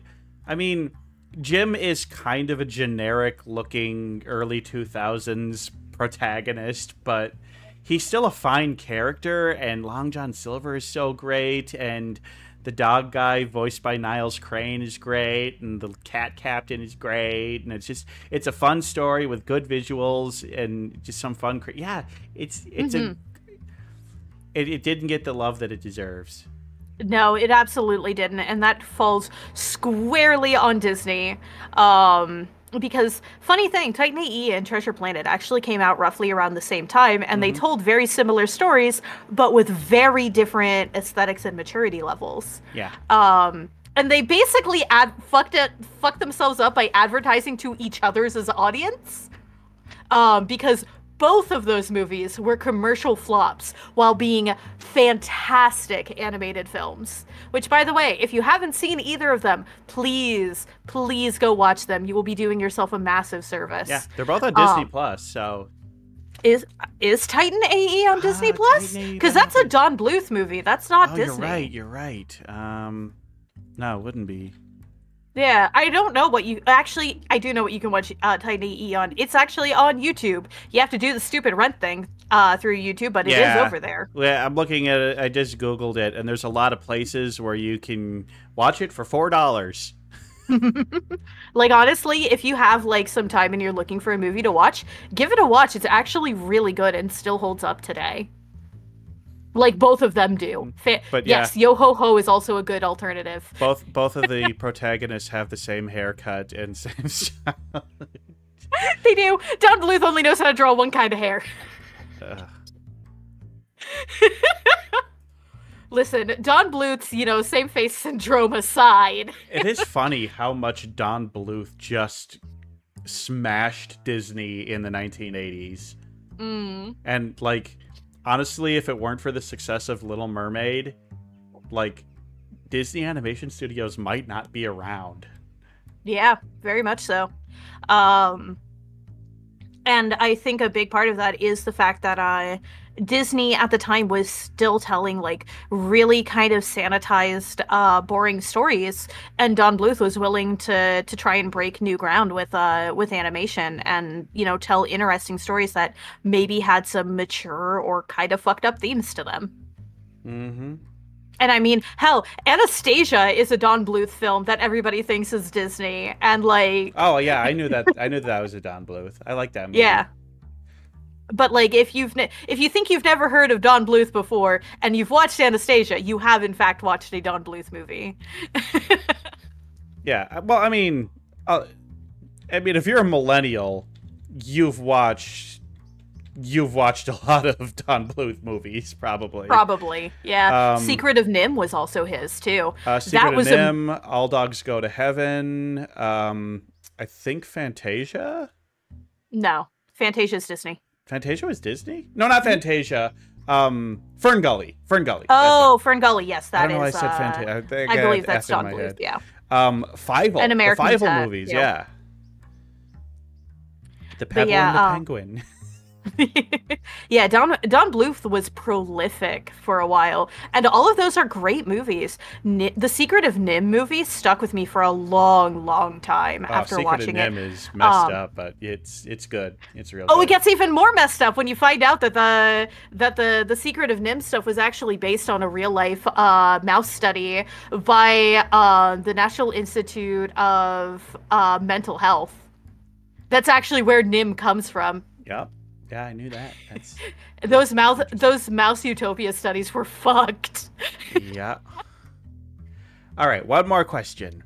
What advice would you give yourself before the first time you ever streamed? Just do it. Just do the thing. Like, one of the things that definitely myself and I think a lot of other people get caught up in is the idea that everything has to go perfect. Like, you have to have like as minimal scuff as possible. You have to have like, everything go right, and you have to check off all of these boxes before you can start. You don't need to. Like, does it help? Sure, like it does. Scuff's going to happen though, and even if you're like advertising of yourself like prior to just starting the stream is maybe less than ideal or non-existent, like you're not going to get anywhere if you don't just do the thing. Do the thing. You gotta do the thing. Just do it. Just put the content out there. Just do it. All right, well, we're finally through the questions, and that was a heck of a lot of fun. But folks, it's time for the most important segment of the day. You know what time it is, folks. We've learned all about Lilith, and now it's time to learn all about a bird. Are you ready for Bird of the Day, Lilith? It's Bird of the Day. It's Bird of the Day.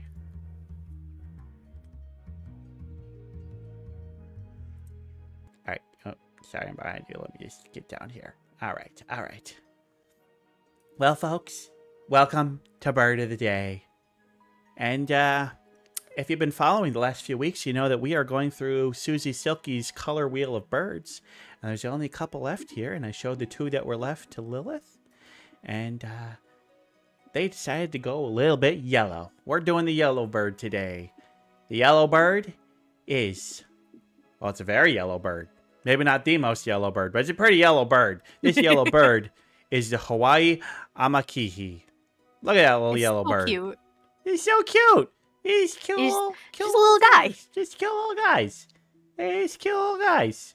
Sitting there on the little leaves there with their curved little beak.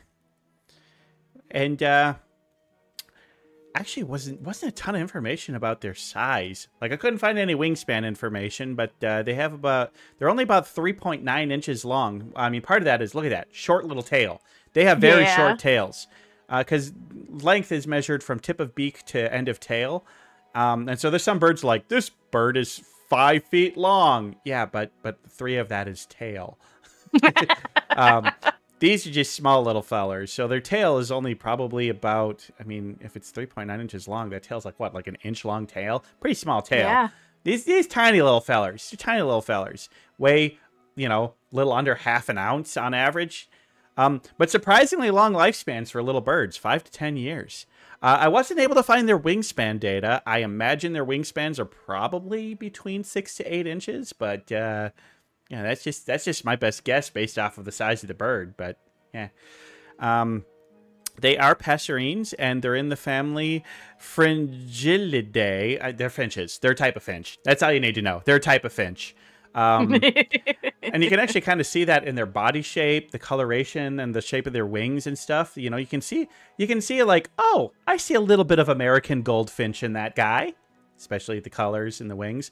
But the beaks, they have very different beaks than most other finches. But genetically, yes, they are a type of finch, but they're kind of a unique finch. Not too many birds in their genus. Yeah, cute little finches. And, well, they're the Hawaii amakihi. Why are they called that? Oh, because they only live on Hawaii. That is the only place they are found in the entire world. And as you can see there, they are restricted to just 3 islands.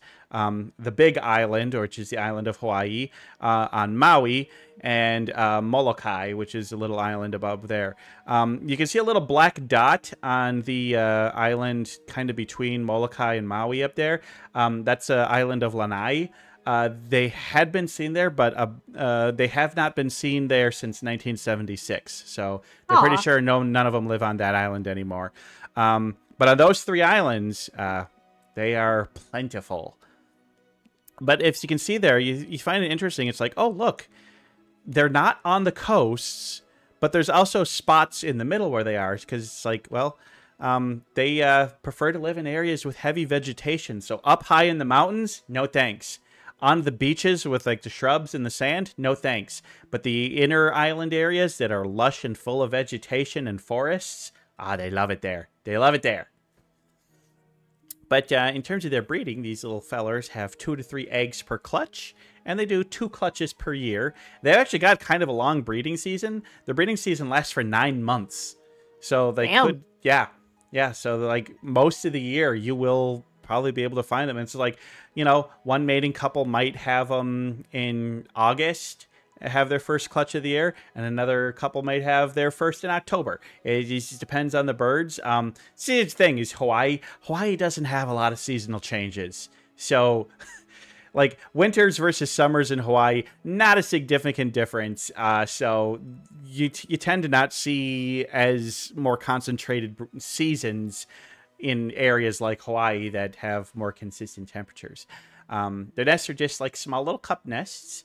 And the females do the nest building, the incubating, and the chick raising. So they're going to be the ones feeding the babies, sitting on the nest there. But the males don't just, fuck off and do their own thing. No, while the female is incubating, the males will stay by and sing their song. And like, birds don't always sing because they're like happy or they're cheerful. Like they have a song for, hey, my nest is here. You're not welcome. Stay the hell away. That's what a lot. If you hear a male songbird singing, and like it's during breeding season, that song is usually "Stay away. This is my territory." That's what that song usually means to the other birds. That song is "Go the fuck away" or "Catch these talons." Yeah. But like the female will stay in the nest during the incubation, so the male will go out, find food, and bring it to her. You got our own little DoorDash guy or something. He just brings her food, so that's nice. And he does help raise the chicks a little bit, but the females still do most of the baby feeding. But one of the interesting things is that these, kind of not very common for little songbirds, but they are monogamous. And they found that a male will stay with its female partner for pretty much the entire year. And breeding pairs have been known to stay together year after year after year. They don't necessarily mate for life, but they definitely are far more monogamous than most finches and other birds of this size. So I think that's kind of neat. Yeah, neat little birds. Yeah, and some, it's like when they're mating, they kind of stick to their pairs, but they will occasionally, flock up. They don't have huge flocks, but you can. It's definitely not uncommon to see 6 to 12 or 20 of them. They see them. they'll flock up a little bit, especially in areas where there's plentiful food. Like if there's an area where it's like, hey, food is really plentiful here, you'll see a lot of them because it's like, hey, food's plentiful. We're all gonna come get the getting. Well, the getting's good. You know what I mean? Makes sense. So, yeah. And I'm gonna play a little video of one because it's super cute and everybody wants to see that.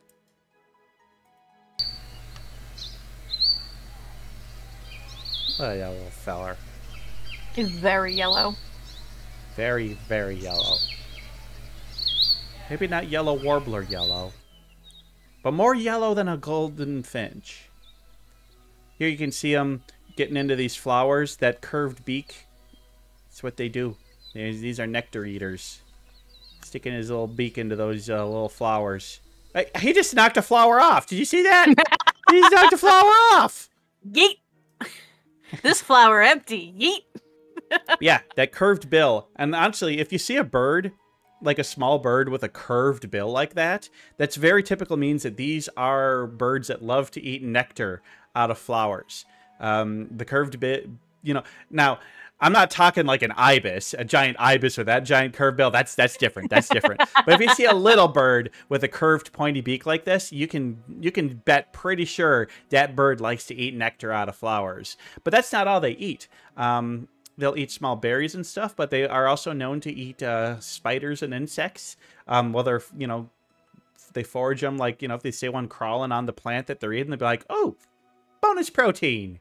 And, well, especially the parents will gather up insects almost exclusively to feed their young with. Makes sense. Little babies need a lot of protein, so that's they definitely have a much higher protein diet as a baby than as an adult. No, that totally makes sense. I've raised bearded dragons before, and they're actually kind of the same thing. You gotta feed them like a super high protein insect diet, and then as they get older, you switch it to more and more greens up until the point that they're like 80% greens and 20% insect. Yeah, I guess that's, I never thought about reptiles being like that too, but yeah, makes sense. Makes sense, because a lot of birds are like that, and I could definitely see a lot of bearded dragons are wonderful. I like them. Now, oddly enough, this guy does not have many natural predators. But, of course, you know, because we had to bring Western society over to Hawaii and then release a bunch of them into the wild, their greatest predator is the domestic cat. The domestic cat kills more of these guys than any other animal by far, except, you know, human activity. But, you know, that's more indirect. I mean, direct killing, it's the house cat. I mean, there are a couple other predators, mostly bigger birds would be their other biggest threat, but there's like a variety of bigger birds that, but the thing is, they still do pretty good. They are, in fact, the most common bird that is native to Hawaii. There's more of them than any other bird that is a Hawaii native. And with the estimated about 850,000 individuals. And you saw that little map. Hawaii's not a big state.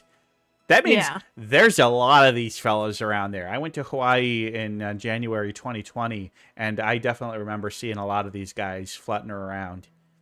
I was on Maui, saw lots of them. And because of that, like, big population, yeah, it's weird. Like, they're not on most Hawaiian islands, and, like, they're extinct on Lanai, but on those 3 islands where they remain, especially on the main island of Hawaii, they're everywhere. They're everywhere. They're thriving. But, I mean, other than that, they're a bird that is beloved by the Hawaiian people, but they're not really culturally significant. Like, they're not used in, you know, they're not, like, revered in any ancient Polynesian rituals or anything. They're not the state bird. They're not even, like, a county bird or anything. They're just a little bird that people love to see in their yards, see out while they're exploring the wilderness. Just a beloved little bird, but nothing too significant or any special. I mean, they're just little cuties. What else can you say? Just a little guy going about their business. So yeah, I love this picture. But yeah, the Hawaiian amakihi, I've done my tier lists of birds before, and it's just like these guys are just firmly in the great little cuties. Just little cuties. What else can you say? I mean, Are they the most exciting bird? No. Are they the prettiest bird? No. Do I love them and would I die for them? Yes. You know what's funny is in that picture that you chose for this, I think what it's perching on is actually a carnivorous plant. If I'm IDing it correctly, the little droplets that are on the plant are super sticky and they smell really sweet to try to attract bugs.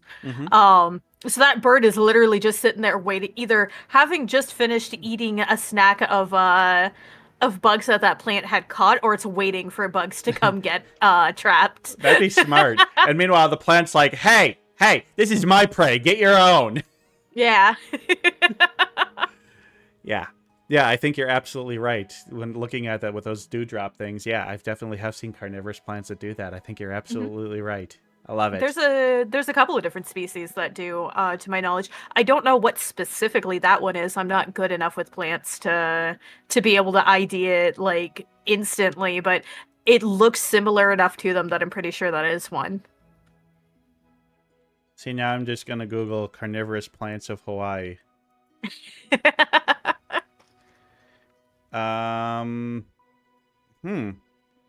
Yeah, article says Hawaii's only carnivorous plant, and the plant pictured is very different than that one.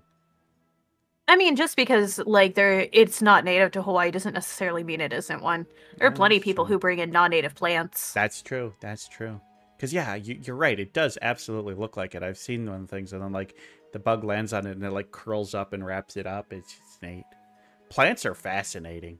Plants are cool. Yeah. But we've talked about a bird, the Hawaii amakihi, and love them. Good cuties. Love that beak. Love that yellow. Good bird. Not much else to say. So we're going to call this bird of the day done. And we're going to get back to the studio.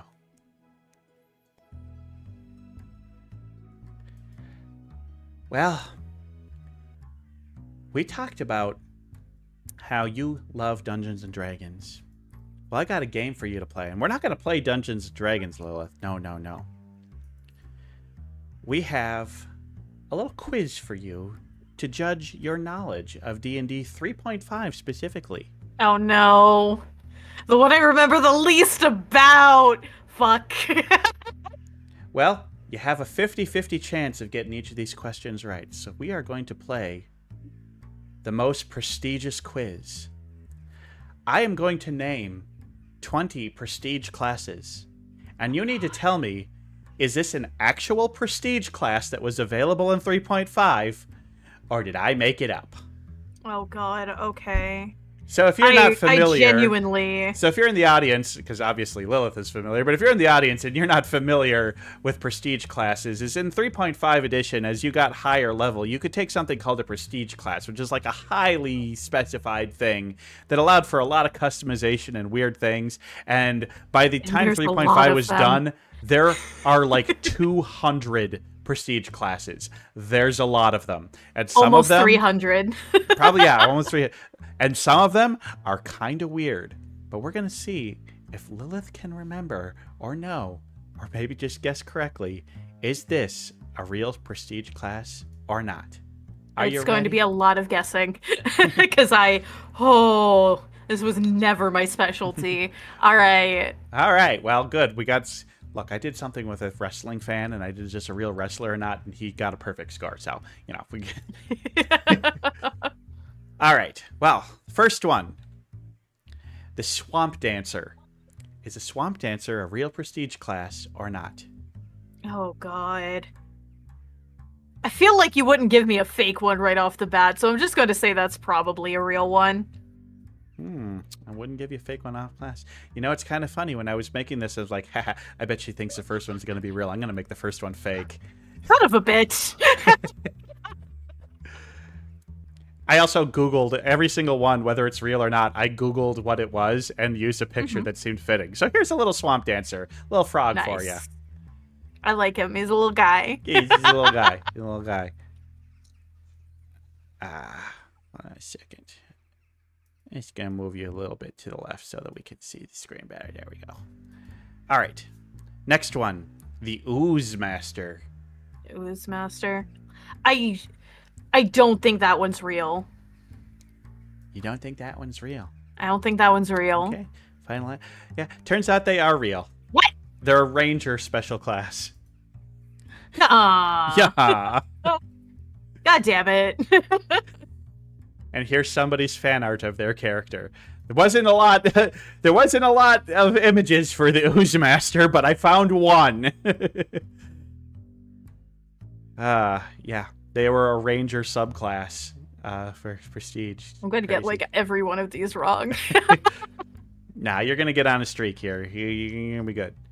All right, a plague bearer. Plague bearer. Plague bearer. So I don't think that one is real. I remember something like that. I remember that being a really popular homebrew one, but I don't think that one was actually real. All right, so you're gonna go with fake. Will you be correct? Plague bearers are from Warhammer 40k. Ha! There's one right there. Nice. So there you go. You're on the board. God, I almost should have just done. I mean, that's not what I did, but I almost should have done like D&D or Warhammer. Oh. An arcane chef. An arcane chef. Yes, an arcane chef.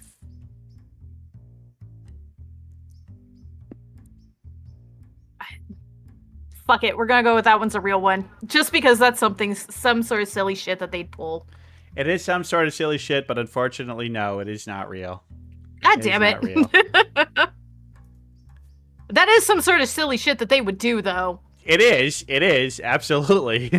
And I feel like with some reskinning and some creative homebrewing, you could definitely make one that's viable, but nope, this one's fake. A virtuoso. Obviously, if this were real, or maybe not real, it would be a bard prestige class. Yeah. I don't think that one's real. You don't think that's real? Okay, we're going to put in fake for this one. Sorry, that's real. A God virtuoso damn it! is real. You almost got to start going the opposite of your instincts I here. really do! Like I said, I haven't played 3.5 in how many years? It's been a while since, yeah, it was popular. All right. A forest dreadnought. Oh god, that's gotta be some sort of druid class. I'm gonna go with real for that one. You got to keep going opposite. That's fake. God I made that up. damn it. I told you I'm gonna have like 1 point. It's gonna be the 1 point. Well, you're one out of 6 so far. But I believe in you, Lilith. You can. Awful. You still got 13 more to go, or 14 more to go. You can make this up. I believe in you. Chad, I hope you're enjoying my suffering. My name Listen, game just is because on I'm the point. demon of knowledge doesn't mean I'm good at actually, like, grabbing that knowledge in the moment. All right. A metamind. Oh, that's real. Oh, you sound very sure of this one. Because either that's right. real or that's a feat that I'm mixing it up with. Metamind is real. Okay. Metamind is. I think it's a feat in later editions, but Metamind is a real prestige class. Yeah, I was gonna say, I know that one. That one's either real or that one's a feat that I'm getting mixed up with. But either way, I know that's a thing that exists. I was really tempted, instead of this picture here, to have a picture of Megamind, the DreamWorks Will Ferrell joint, but all right. The Master of Flies. My immediate thought is that's probably fake, so I'm gonna go with real. It's real. All right, there you go. I don't know what they do. Some sort of blight druid bullshit. Yeah, probably. A rainbow servant. I don't think that's real. You gonna go with fake? Okay. Yeah. Oh, it's too bad because they're real. God damn it. I love this art. She's beautiful. That is very good art. I like that. Yeah. Yeah, I typed in Rainbow Servant D&D, and this was the first picture that came up. It's wonderful. Wonderful. I like it. A bone shaper. That I think is real. Okay, gonna go with real on this one. Okay. Nope, sorry, that's fake. There are a couple bone-related ones, but not a bone shaper. And so I just used a picture of Kimimaro from Naruto. I'm just gonna... You're seething.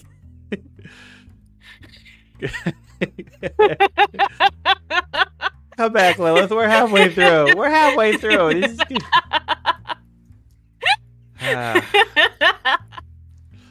So maybe the demon of knowledge. I, however, cannot reliably grab that knowledge at any point, though.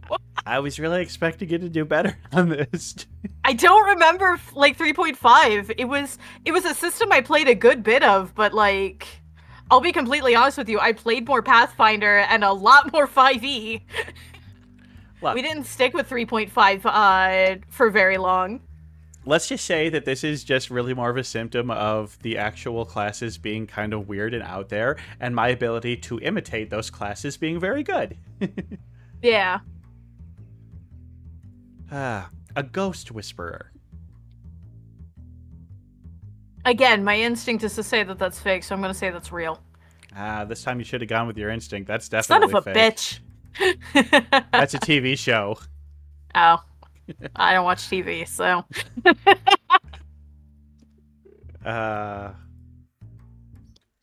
All right. A watch detective.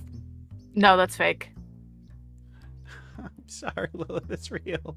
I'm going to stab whoever named this. That's me. I made this. Don't stab me.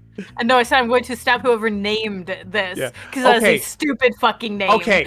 When I first read the name, I thought it had to do with watches, the timepiece, the thing that lets you tell the time.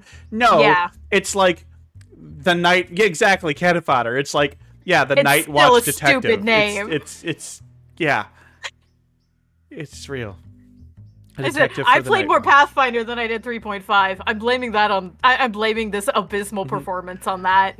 I agree, Ash. It is dumb, and I only included it because I thought it was a different kind of watch when I made it.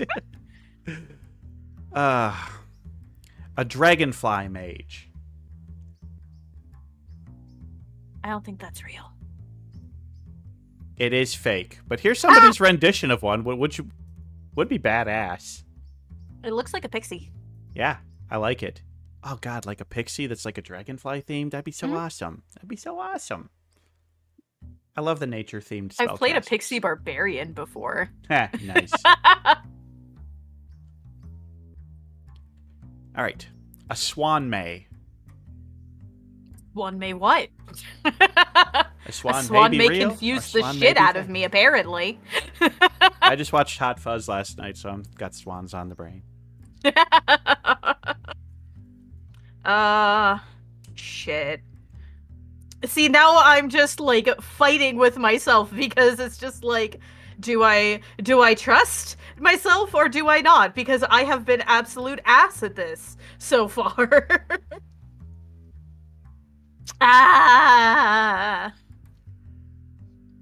You've got me doubting myself, and I hate it. This is going perfectly. No! Rude! I'm gonna say it's fake. I don't trust it, but I'm gonna say it's fake. Lilith, I'm a so swan sorry. may be it's fake. Real. It's What? real. There's a research class called the Swan May. It's real. It's real. I'm so sorry. I hate everything. All right, an urban savant. Urban savant? That sounds more like a background than it does a class. I know, but I'm going to guess real. yeah, I said I know, but that probably gave it away. Yes, the urban savant is real. That does sound like more of a background than it does like an actual class, though. And in later editions, it probably was.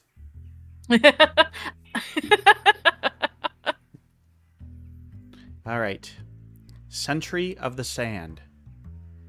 Sentry of the Sand. No, I'm gonna say that that's fake. Because I know there's a Pathfinder, like, 2E thing that's, like, Sand Sentry, which may be where you're pulling that from, but I don't think that was in 3.5. Well, Hasio has guessed me and read me like a fucking book. Yeah, I just used a picture of Gar for this one. He's fake. Yeah, He's my fake. boy! Gara. I love Gara. Gara's my favorite character. He's good. He was good. Yeah. Gara. All right. The Candlecaster. What in the fluffy online woo bullshit is this? It's a Candlecaster.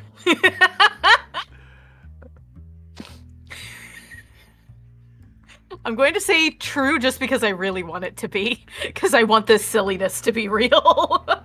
It's real. Someone even made an animated GIF of one. Oh man, that's impressive. Why is their spine broken? Because people don't. Because candles. Yeah, it's candles. It's just a wick in there. This person, their spine is just a wick, and their entire body is just made of wax. That's. All right, a chromatic warden. Chromatic warden. So there's a lot of stuff that deals with chromaticism in D&D. So like my first thought is that that might be real, but I don't trust it. Okay. So you're going to go with fake? I'm going then? to say it's fake. And you'd be correct. It is fake. That sounds like something that would be real, though. I know. That's why I came up with it. Because there's a lot of things that are chromatic in D&D, but not specifically a warden. Like, okay, almost every single one, like, I found just, like, a big online list, like a wiki of every single prestige class, and whenever I came up with one, I did a search to see if it was real, and a couple times, it was. Yeah, because they're named some really silly, stupid shit. Yeah. Yeah, there are wardens, there are chromatic things, but there is not specifically a chromatic warden prestige class. So, yeah. Okay. Yeah. It feels like there should be. Yeah. If there's a candle caster, there should be a chromatic warden. So, a vermin chirurgian. Is that how you spell? Is that how you pronounce that? It's like another word for surgeon. I see this in, like, I see that word in Final Fantasy, but I never really realized how to spell, or not spell, how you pronounce it. I 100% have the spelling correct. I don't necessarily know if I have the pronunciation correct. You know what? That's fair. I don't think that's real, though. You think it's fake? You gonna go with fake? Yeah, I think that's fake. And you are correct. Because why would you be performing surgery on vermin? Well, you're at 5 in a row right now. I am tapping into the deep lore, the lore I have not had to tap into for like 15 years. We're on our final one, a scar enforcer. I'm what?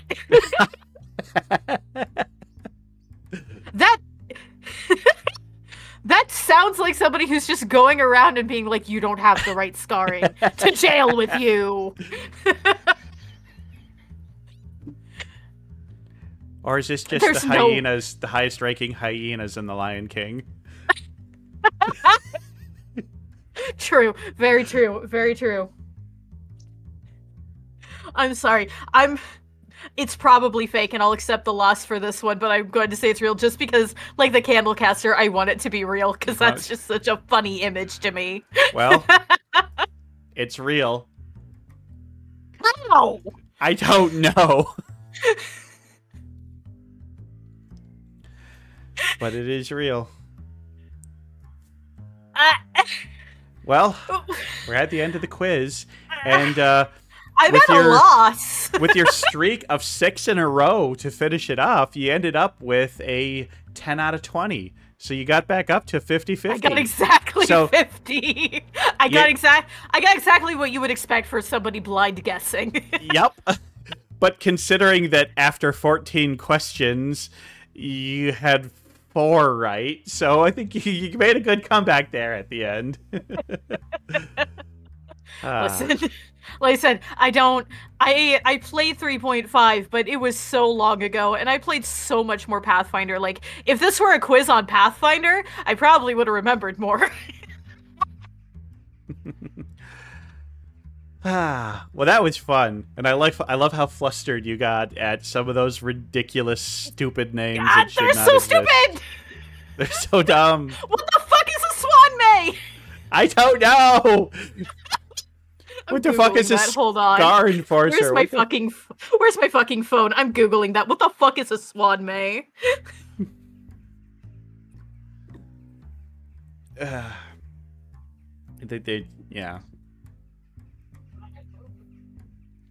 Swan May. They speak with animals. So they're a fucking druid class, I guess. A Swan May was a humanoid that could transform into a swan via an induced form of lycanthropy. Swan Mays were intelligent rangers or druids that could take the form of swans, mostly for mobility purposes. In humanoid form, they resemble beautiful women, often wearing light armor or a tinted garb. That's so stupid. Yeah. I hate that. I hate everything about that. That's so stupid. A swan may die. Silly times. But it was a fun game. And you seemed like you had fun. I had fun, so. Screaming internally and externally. But, folks, it's unfortunately, it's time to wrap Sunday Dusk up. I've had so much fun with Lilith today. Why don't we give them a clap and a cheer? Thank you so much. And well, before we head out, is there anything you'd like to plug? Anything that you'd like to let us know about before we let you go? Oh yeah, absolutely. So obviously I am also a streamer here on Twitch. I stream every Tuesday, Wednesday, Friday, and sometimes Saturdays, depending on how I'm feeling. Like I said, I am a variety streamer. I do a little bit of everything from Minecraft to Destiny to even art. I am actually currently going through a bit of a redesign, and I will start I will actually be starting to post teasers of that to my Twitter here pretty soon. So by soon, I mean like later this month. So if you're interested in that and seeing how everything's turning out, do definitely give me a follow over there as well. Yeah, I do a lot of art. So also Twitter is one of the best places to see what I'm up to. Yep. So Lilith's link is in the description of the video. So go ahead, click that and give them a follow. And well, my big plug is 1 week from today is my 2-year anniversary. And I'm going to be having a mega stream. We're going to be starting at 4 p.m. Central Time. And we're probably going to go, I don't know, maybe to like 11 o'clock, maybe up to midnight. Don't know. But we've got lots and lots of guests lined up. We got Dre Friggs coming on. Millie's coming on. We got, oh God, so many people. Uski and Luna are coming on. Ajalias is coming on. Hasio's coming on. Bentai's going to be on. We got so many people coming on. We're probably going to have an episode of Jet Birdie. It's going to be big. It's going to be great. We're going to have so much fun, and I'm really looking forward to hopefully seeing you all there for a 2-year anniversary. Heck yeah, and congratulations on your anniversary. Hey, thank you so much. I'm looking forward to it. I tried to clap, and I don't think my tracking caught it properly. It only catches, like, one of my hands. Good enough. Anyway, we're going to raid on out of here. We're going to raid somebody called... I've never know how to pronounce their name. It's like Puffdzkee. Oh, Puff. Puff. Just gonna say Puff. Yeah, just call her Puff. We're just gonna call her Puff. She's playing Octopath Traveler right now, so we're gonna head on out there. So, Everybody, thank you so much for coming to Sunday Dusk, and we will see you all next week. Bye-bye. Bye-bye, everyone. Have a wonderful time zone. Da,